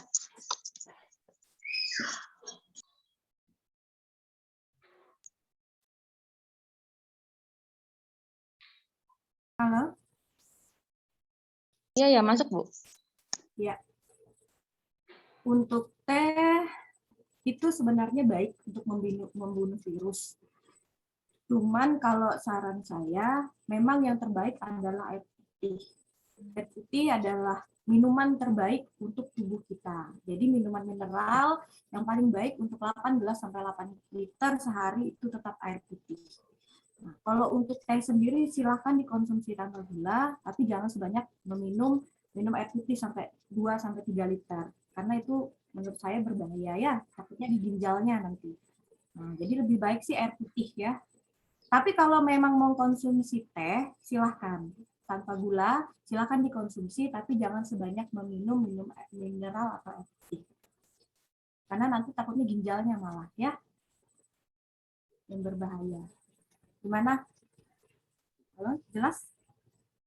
Oke, kayaknya jelas sih Bu. Berarti nggak apa-apa ya Bu ya, asal jangan sering karena akan mempengaruhi ginjal kita ya. Ya, Oke. Erna, makasih Erna ya. Oke, mari coba kita lempar ke Bu Yuni ya pertanyaannya tadi terkait vaksin. Mungkin bisa dijawab Bu pertanyaan dari Fajar Bagaskara yang nanya tadi kan apakah saat ini sudah ada vaksin untuk usia di bawah 18 tahun. Silakan Bu. Gini, memang Pak Jokowi sudah mencanangkan kita ya, untuk vaksin usia 12-17 sudah boleh.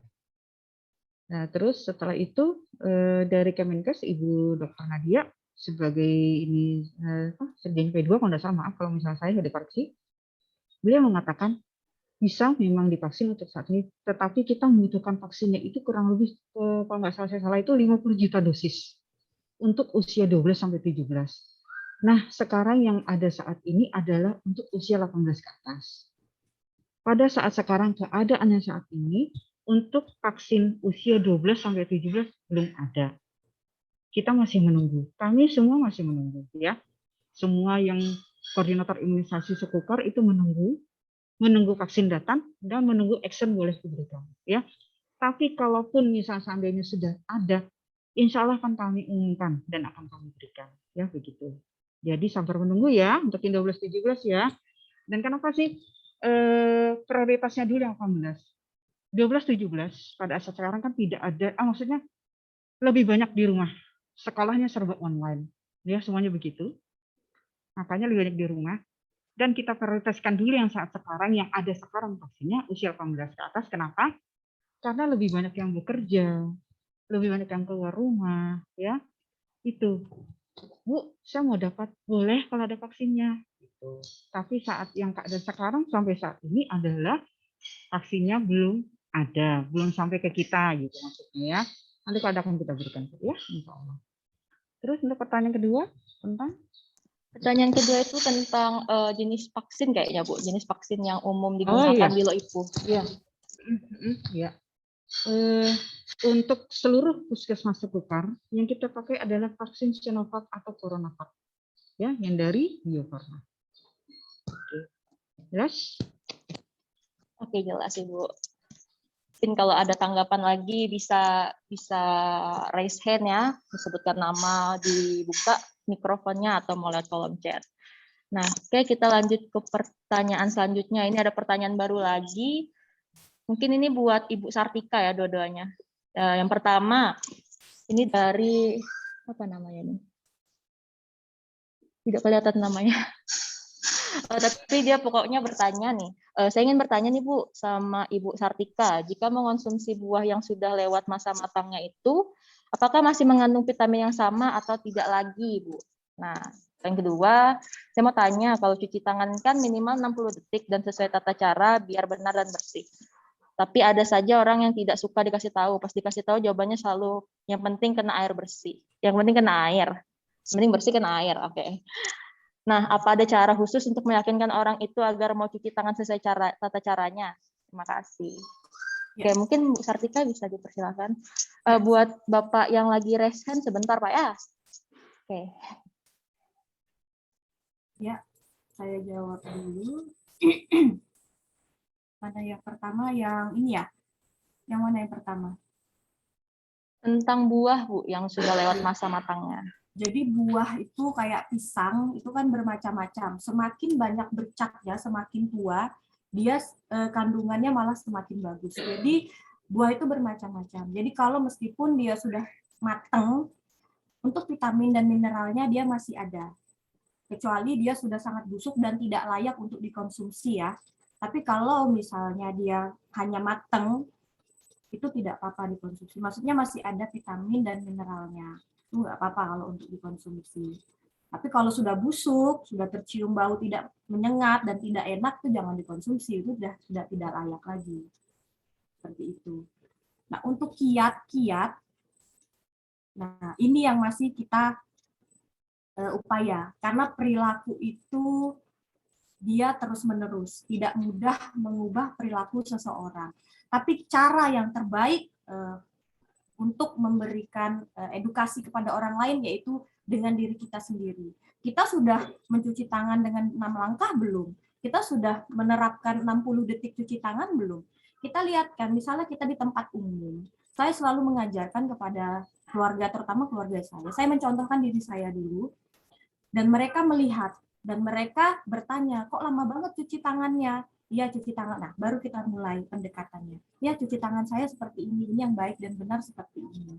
Nah, kita mulai dengan diri kita sendiri dulu dan keluarga, lingkungan keluarga kita dulu. Kalau orang lain itu memang sulit. Kami saja yang bertahun-tahun sebagai penyuluh kesehatan, itu masih ada yang seperti ini.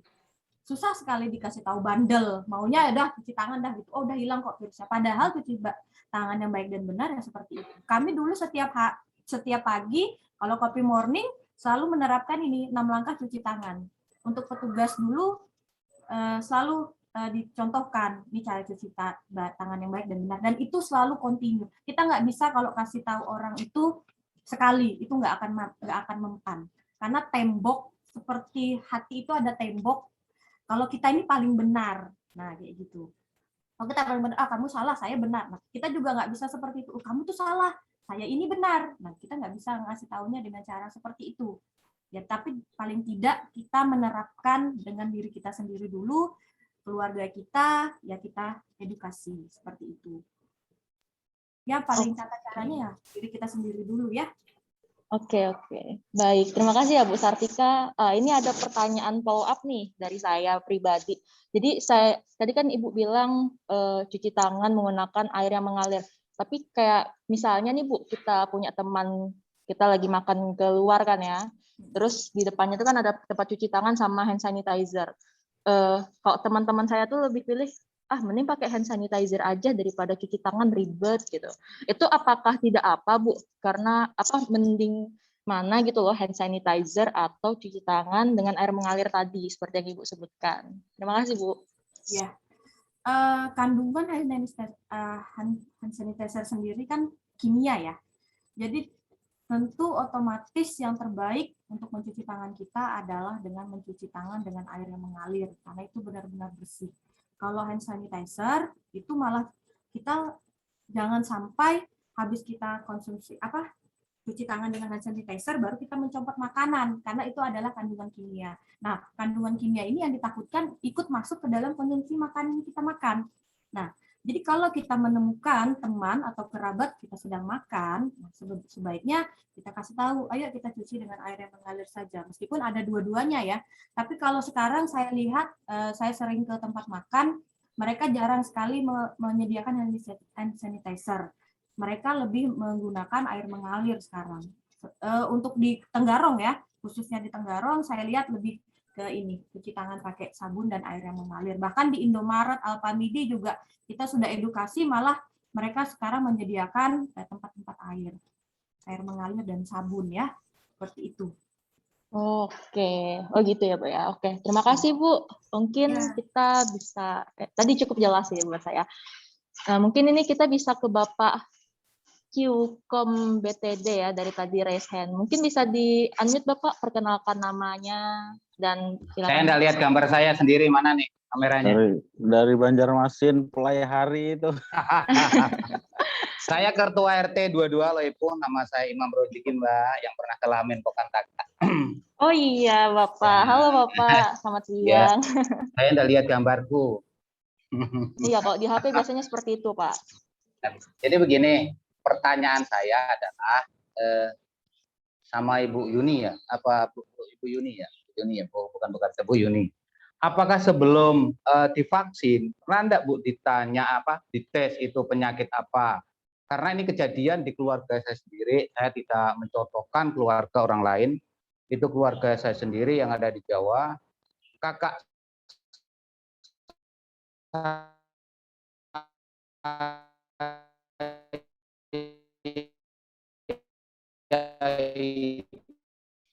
Mohon maaf Bapak Rojikin, suaranya terputus-putus.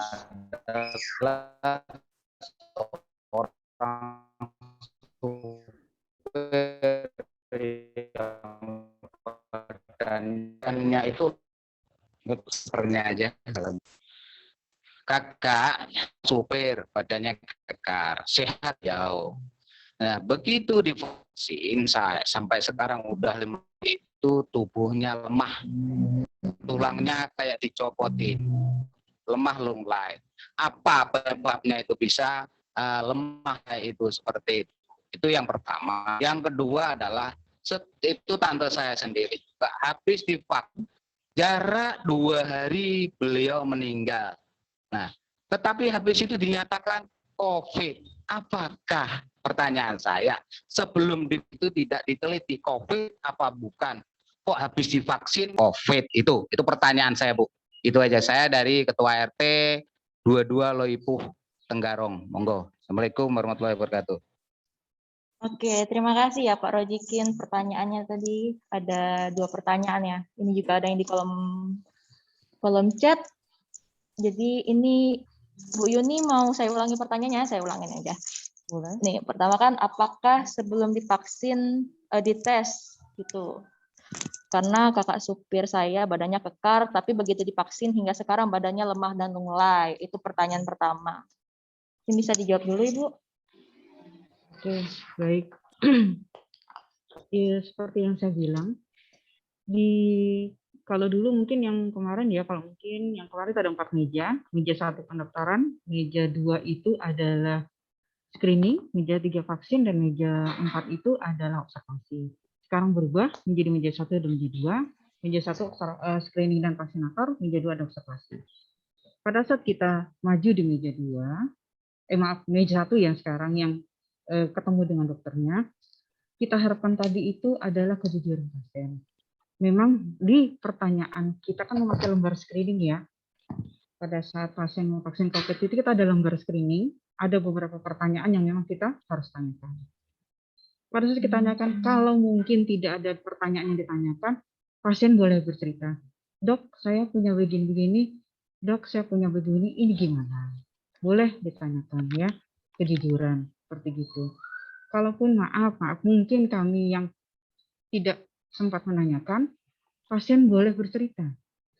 Bercerita agar itu sebagai bahan pertimbangan. Apakah nanti lanjut vaksin, tidak vaksin, atau boleh vaksin. Seperti itu. Nah, kalau misalnya saya mau vaksin, saya ini punya virus atau tidak? Sebenarnya boleh memeriksakan diri kalau merasa saya ini ada terkontak erat dengan pasien COVID, tapi saya pengen vaksin. Alangkah baiknya itu juga bercerita dengan dokternya, dan biasanya kalau ada kontak erat, kami anjurkan untuk melakukan pemeriksaan dulu. Seperti itu, agar lebih yakin. Seperti itu. Nah, kalau mungkin, kalau misalnya tuh ada yang efek, maaf, yang mungkin tantenya Pak Rojiun tadi ya, Pak siapa tuh? Pak Rojiun ya. Setelah divaksin kok ada keluhan, harus cepat kembali lapor ke puskesmas agar bisa ditindaklanjuti atau bisa kami konsultasikan. Kenapa seperti ini, seperti itu. Jadi sama-sama kita bekerja sama karena yang divaksin cukup banyak yang punya keluhan. Kami selalu berpesan, Pak, nanti kalau ada keluhan atau gimana, cepat datang lagi besoknya.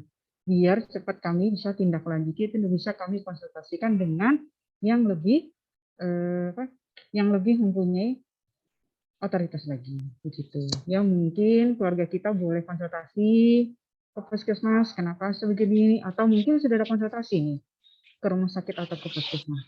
Gimana, Pak Rojikin? Sudah ada konsultasi? Begini, Bu. Mohon maaf nih, Bu. Iya.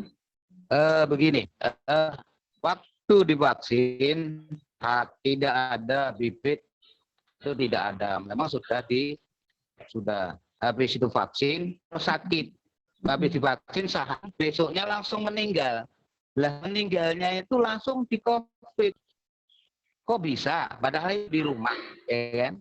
Seperti kok bisa jarak sehari, ya kan? Dari vaksin ke rumah istirahat, habis istirahat dia langsung meninggal. Setelah divaksin itu meninggal, ketiganya yang meninggal.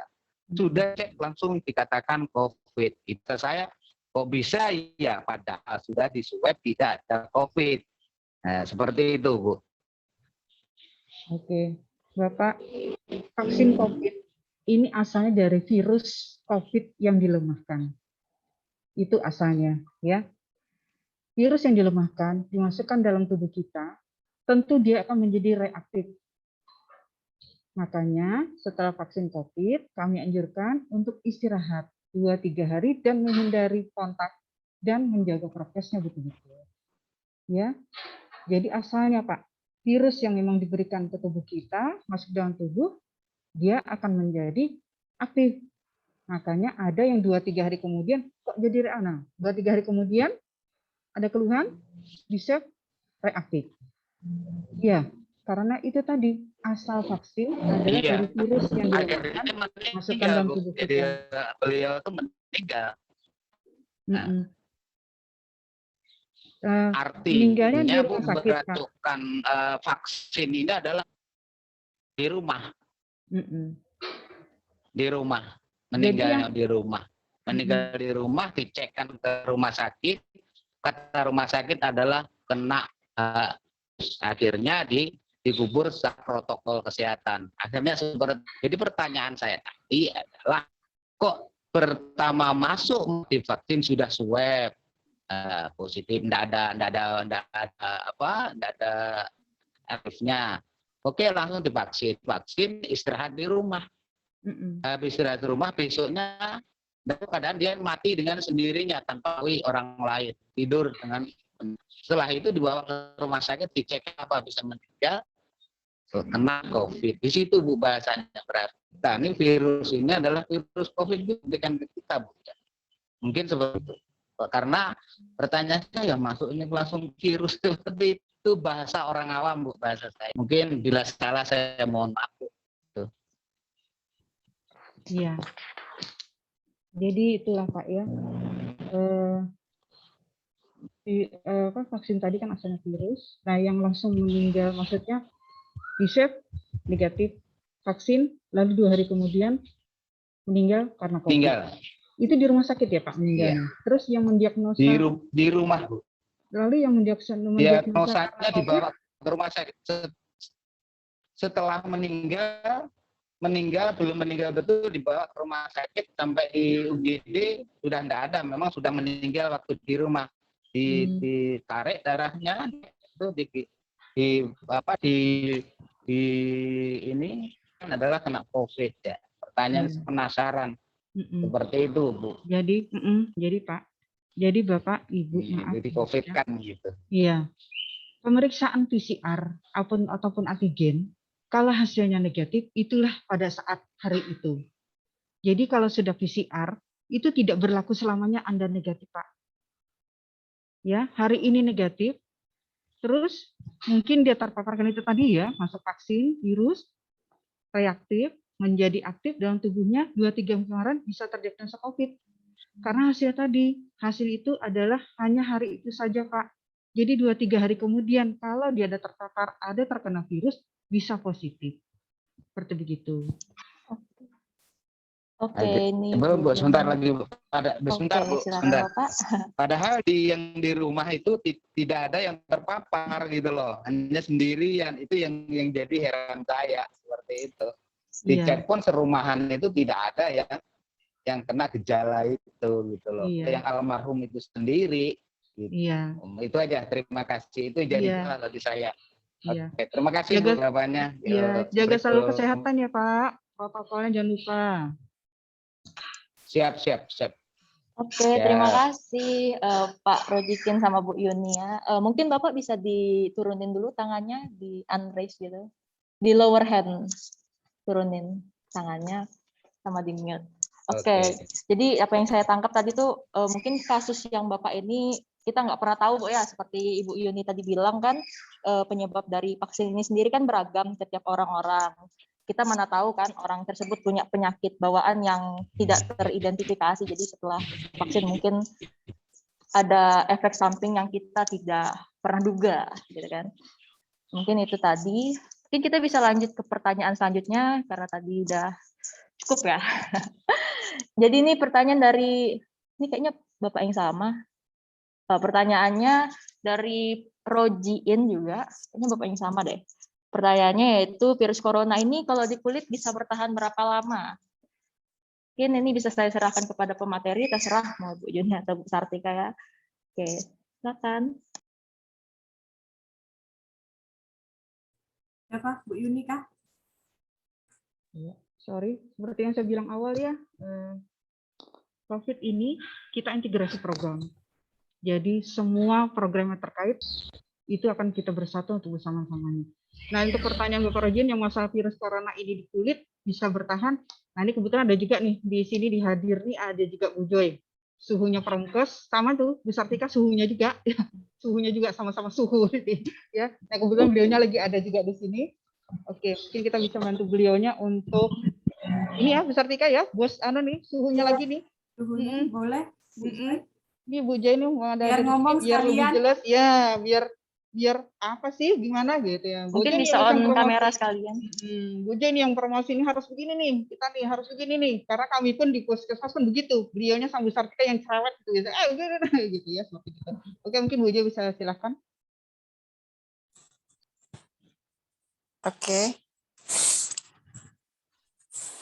Oke, terima kasih. Bisa dengar ya? Bisa dengar? Jelas, Bu, jelas. Oke, Bu, jelas, Bu. Silakan masuk.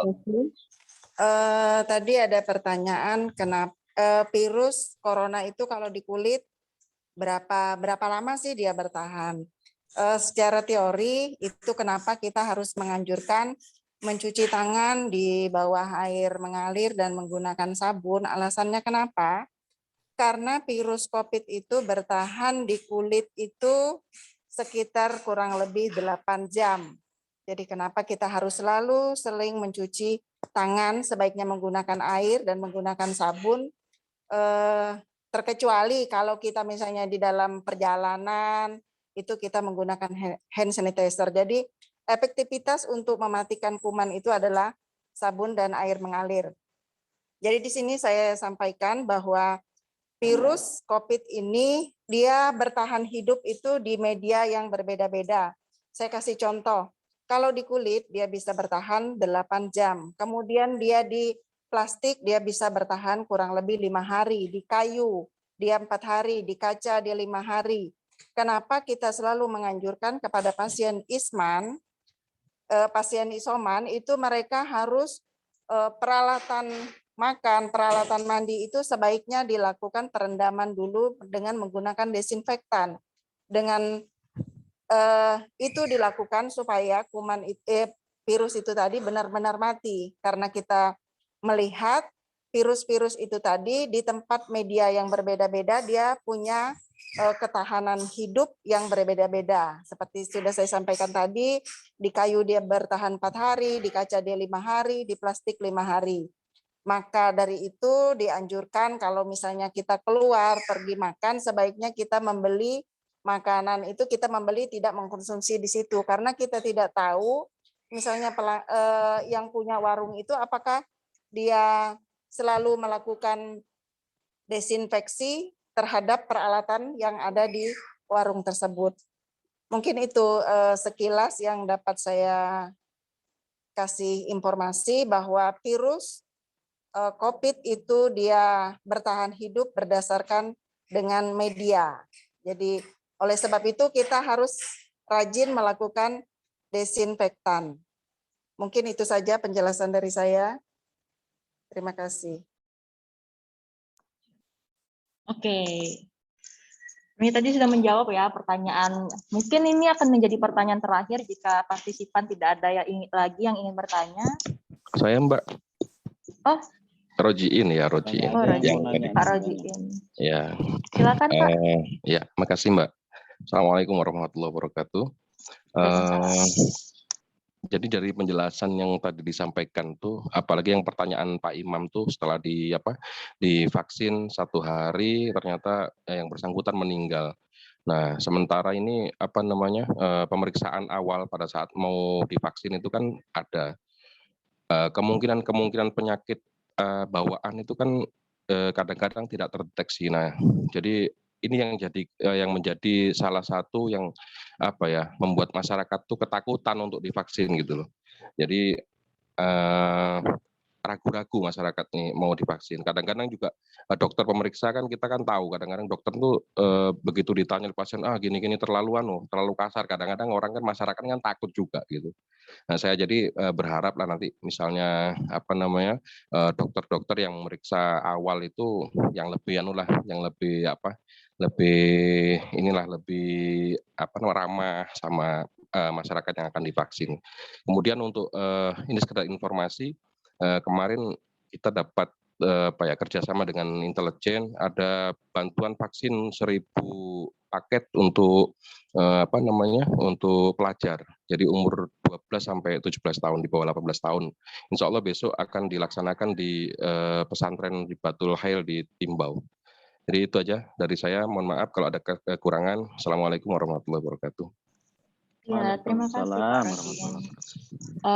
Mungkin tadi bukan pertanyaan Pak ya, lebih ke tanggapan dan pemberian informasi ya. Iya. Oke, jadi saya ulangin ya dari tanggapannya Pak Rojiin tadi. Kan tadi dia bilang mungkin dokter ke depannya yang melakukan vaksin atau vaksinator bisa lebih ramah sama masyarakat yang akan divaksin, karena kan ketakutan berlebihan di masyarakat tuh salah satu isu krusial di sekarang, di mana masyarakat tuh saya tidak mau vaksin. Itu seringkali kita dengar di sekitar kita ya, yang mana padahal target negara kita ingin memvaksin masyarakat itu tuh besar gitu, tapi masyarakatnya yang takut buat divaksin. Dan yang kedua itu bantuan vaksin 1.000 paket untuk pelajar yang sekitar usia 12 tahun hingga 17 tahun yang akan dilaksanakan di pesantren Timbau tadi Pak ya? Iya betul. Oke, nah mungkin ya buat para hadirin kan yang punya teman, warga atau rekan tetangga yang bisa, yang mau kan, yang sekitar usia itu bisa. Oke, mungkin terima kasih ya Pak ya informasinya. Ya, makasih Mbak. Ini harus banyak naikkan imun, jadi melatih Mbaknya naik imunnya. Iya. Pak Imam ngopi Pak Imam. Siap ngajiin, siap Kang. Saya selalu siap memantau nih dari jauh. Rame langsung. Kami dari RT seperti ini Pak Bu, mohon maaf. Iya nggak Pak apa-apa. Adinata itu pasti itu ketawa-ketawa terus Pak Adinata itu. Naik imunnya dia. Naik imunnya Pak Adinata. Iya. Oke, jadi kiranya itu saja mungkin Masih, jika Mbak? tidak ada. Oh, oke dari Bapak Ketua Forum kita ya. Silakan Pak. Harus ngomong itu. Nah, ini yang ditunggu-tunggu ini. Ya. Baik, terima kasih. Assalamualaikum warahmatullahi wabarakatuh. Selamat pagi menjelang siang yang kami hormati Ibu Tika, Ibu siapa tadi Wahyuni dan Ibu Joy. Ya, alhamdulillah kita bisa bersua dalam Zoom ini karena tidak boleh bergerumul-gerumul, tidak boleh banyak-banyak ngopi Pak Imam. Ya, nyusu aja Pak. Nyusu boleh nyusu. Untuk pertama mungkin kami sampaikan bahwa kawan-kawan RT ini banyak yang punya paket. Perlu sumbangan. Jadi dan selain itu juga ada beberapa yang tidak bisa menggunakan Android begitu.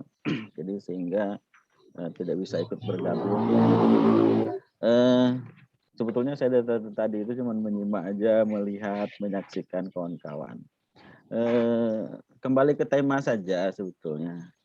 Kembali ke tema kita bahwa ini lebih ke diskusi sih, bukan pertanyaan. Bahwa sedikit banyak pastilah kita paham tentang vaksin, kemudian dan lain sebagainya itu. Dan memang ada banyak hal sih sejujurnya yang perlu kita diskusikan terkait dengan vaksin gitu ya.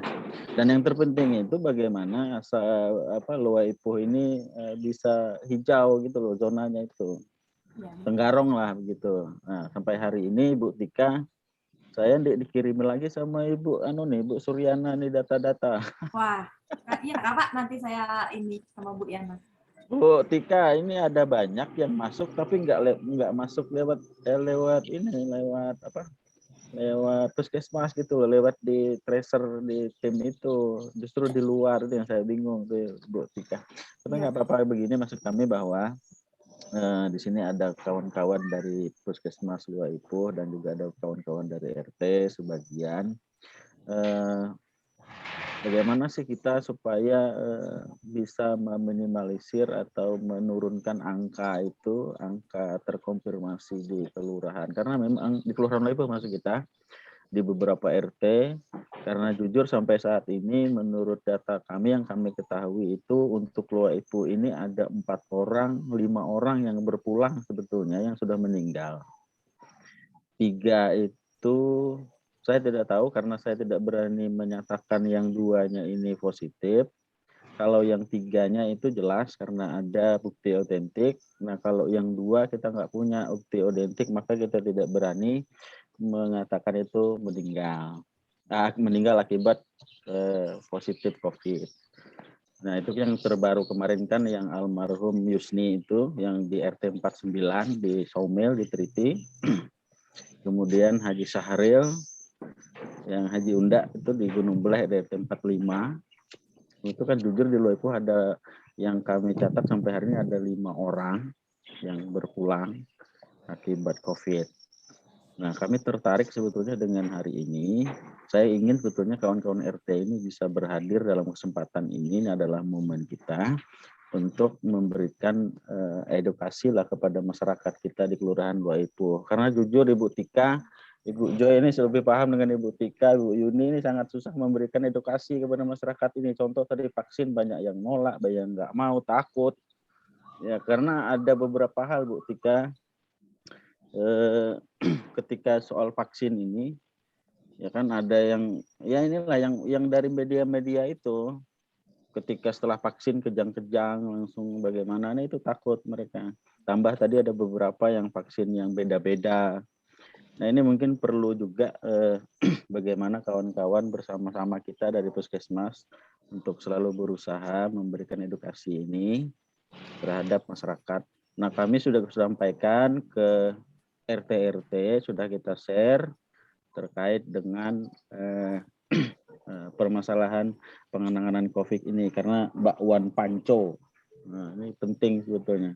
Bagaimana kita bersama-sama melawan, ya, sama-sama melawan, mengurangi lah penyebaran virus COVID.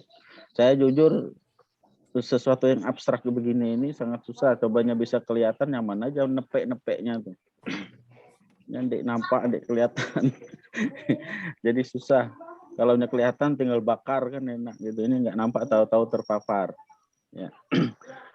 Bagaimana mungkin kita dari satu hal terakhir, mungkin kami jujur Bu Tika, Bu Joy dan Bu Wahyuni di forum itu sudah sering share ke RT-RT bahwa berupaya untuk memberikan edukasi kepada masyarakatnya untuk menjaga kesehatan. Menjaga kesehatan itu penting, imun dan segala macam. Ya, sampai-sampai kawan-kawan itu malas Bu, ke kebun masih dah, ke rumah mah lagi dah. Maksud saya begini, jadi bagaimana mungkin upaya dari kawan-kawan dari Puskesmas untuk menekan, karena sesuai dengan tema kita pada hari ini, untuk menekan angka penularan COVID ini, khusus di PKM Puskesmas Loaipuh atau UPTD Puskesmas Loaipuh, karena di bawah 3 kelurahan ya Bu ya, Loaipuh, Meluhu dan Loaipuh Darat. Dan yang terpenting, mungkin itu saja Ibu Tika, Bu Joy yang mungkin perlu kita tekankan dalam pembicaraan hari ini agar kita bisa bersama-sama melawan, satu arah melawan COVID, penyebaran COVID ini. Insya Allah kami siap saja untuk di tingkat bawah untuk membantu memberikan edukasi kepada masyarakat, ketakutan kepada masyarakat, karena jujur khawatir nanti yang mati COVID itu 10, tapi yang mati karena ketakutan itu ada 100. Nah, itu khawatirnya itu. Dan terakhir mungkin untuk Ibu siapa ya, terkait dengan vaksin. Vaksin ini kan sebetulnya instruksinya tidak harus 100%. Artinya ada beberapa kategori yang nggak boleh divaksin gitu loh. Apa benar itu? Nah, terutama orang yang punya penyakit bawaan dan lain sebagainya. Nah ini juga jadi masalah, yang nggak boleh divaksin ini nanti kayak apa gitu loh. Mungkin itu dari kami. Terima kasih. Wallahul muwaffiq ila aqwamit thariq. Wassalamualaikum warahmatullahi wabarakatuh. Waalaikumsalam warahmatullahi wabarakatuh. Salam sejahtera. Oke. Terima kasih ya Bapak Ketua Forum RT kita, Pak Adinata. Oke, sepertinya tidak ada lagi sesi pertanyaan jawabnya akan saya tutup. Oke, hadirin sekalian. Mbak, ada tambahan sedikit aja Mbak. Oh, boleh. Ya, jadi kadang-kadang kita nih kan pada saat tetangga mungkin sakit kan respon tetangga yang lain tuh agak kurang gitu.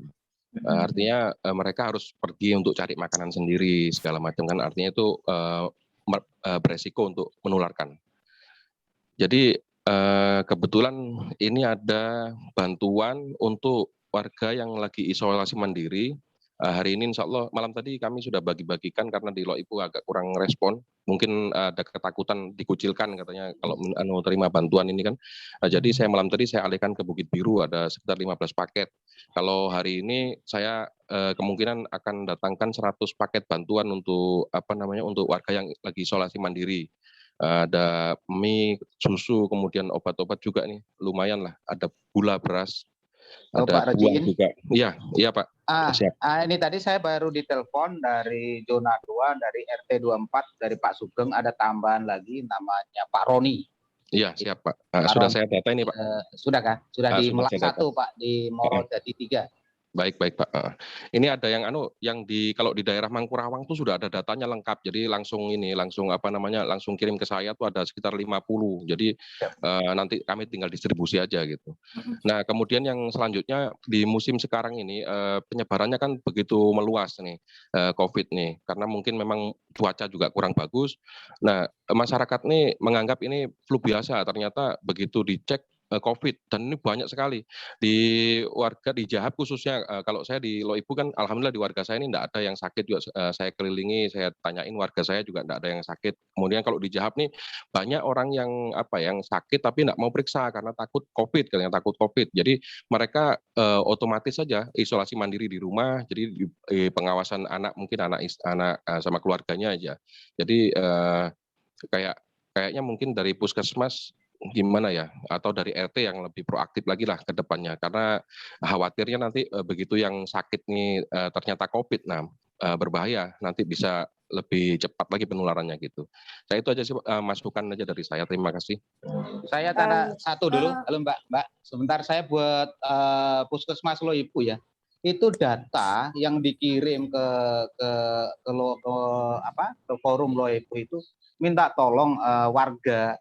Itu kan kadang begini, dia umpamanya di RT 22 KTP-nya, tetapi dia tidak tinggal di tempat.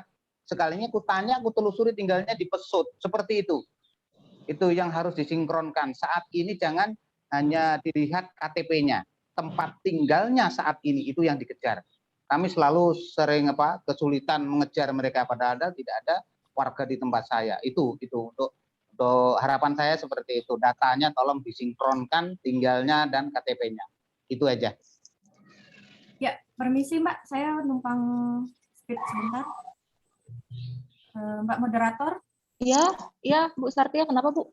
Ya, jadi Pak Rojiin, alhamdulillah ya, ternyata kita baru tahu kalau ada paket bantuan untuk yang isolasi mandiri. Mungkin kita bisa koordinasi dengan saya Pak, minta tolong nomor HP-nya ya, mungkin moderator minta tolong nomor HP-nya Pak Rojiin nanti ya, biar saya koordinasi dengan Pak Rojiin langsung untuk yang isolasi. Memang kita sangat-sangat membutuhkan bantuan untuk yang isolasi. Mungkin gini Pak, bukan mereka menolak, atau mungkin ada sebagian yang menolak, tapi ada sebagian yang tidak terjangkau. Nah itu, dari yang isolasi ini sudah 100 lebih kalau di data saya. Dan Loipu ya Bu? Hari ini bahkan tambah 1 yang meninggal nih, barusan saya ditelepon nih, baru 1. Dari Loipu warga RT berapa tuh Mbak? Bukan Mbak, bukan Loipu memang, Melayu. Melayu. RT 1 Melayu, ketua RT-nya. Ya tadi malam saya ke di Melayu juga saya share juga, siapa tahu, karena kan sebenarnya paketnya ada 1000 paket, cuman karena responnya ini agak lambat, jadi ya datanya masih kurang, kita juga bingung. Alhamdulillah tadi pagi kami dapat Bu, dari kalau di Mangkurawang tuh lengkap langsung datanya, terus alamat rumahnya sudah ada semua. Iya, jadi saya langsung punya dikirim Pak, ke saya. Saya punya, cuman kita kan tidak tahu kalau ada paket bantuan ini kan. Nah, saya punya, nanti kita langsung koordinasi Japri aja ya. Ya siap. Untuk datanya.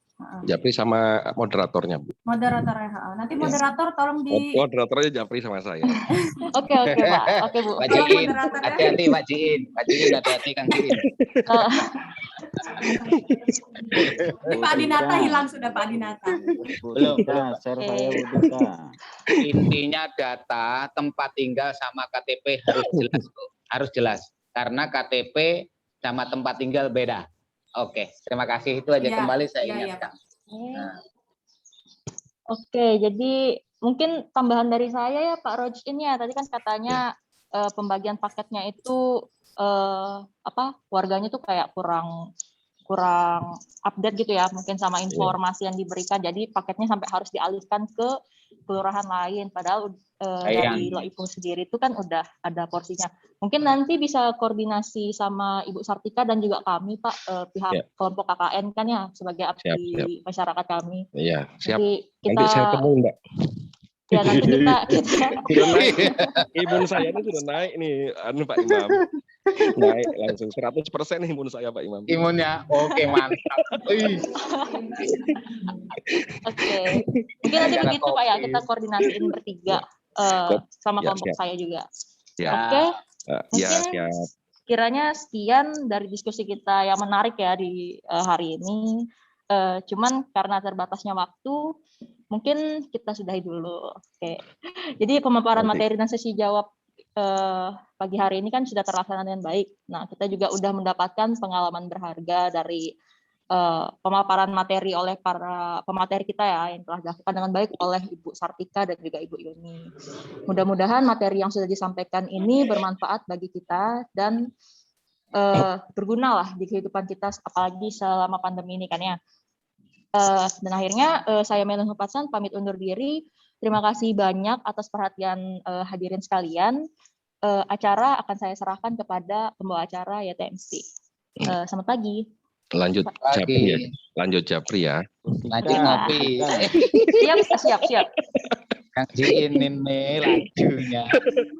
Beguruan aja Pak. Pak Imam tuh dari Banjarmasin. Hati-hati ya Mbak moderator. Oke. Biar naik imun Bu, kata harus ketawa ketiwi, harus ketawa ketiwi. Lucu Pak.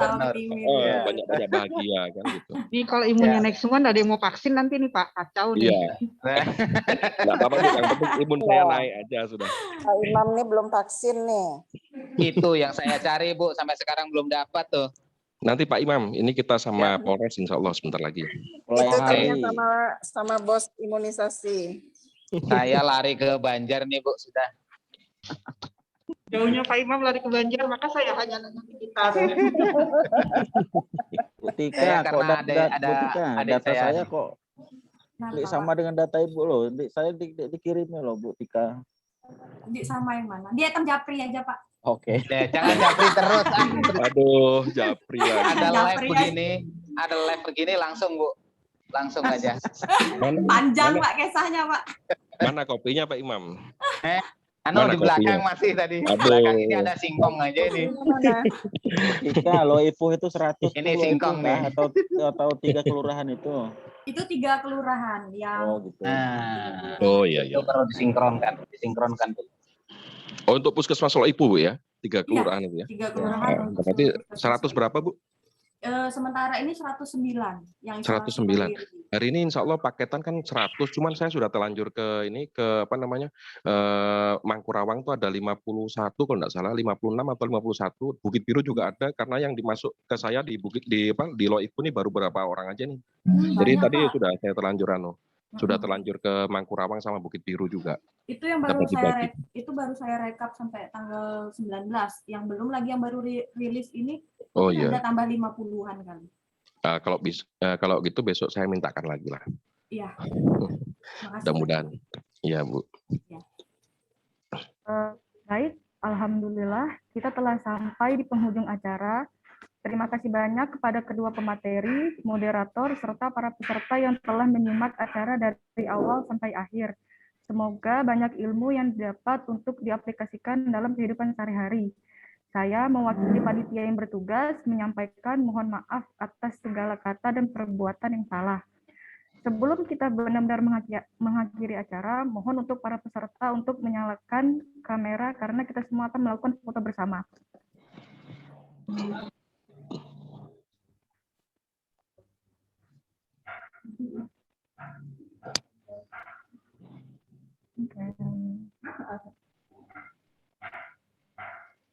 Nyajiinnya tuh. Kenapa ngopi kah? Ada susu nih Pak Imam. Oh iya kah? Ya, Sajiin madunya tuh loh. Madunya belum ada panen Pak. Oke ya. Oh madunya belum panen. Madu masih asli muda kan ya? Madu asli kan masih murni. Murni. Kalau yang asli nih bahaya nih. Murni aja ada. Sudah foto belum? Baik, mulai ya. 1, 2, 3. Oke, sudah. Kok enggak terasa, Pak? Iya, belum ditempeleng. Iya. Oke, tidak lupa saya sampaikan kepada partisipan bahwa kami akan mengirimkan link pasca webinar. Mungkin bisa dibantu mengisi kuesioner singkat yang telah kami rancang. Dan setelahnya akan kami kirimkan sertifikat kepada peserta webinar. Terima kasih. Terima kasih, sama-sama. Akhir kata, terima kasih dan wassalamualaikum warahmatullahi wabarakatuh. Waalaikumsalam warahmatullahi wabarakatuh. Lanjut Japri. Butika, nomor kita loh, saya dia punya. Biasa Japri kita, Pak. Oke.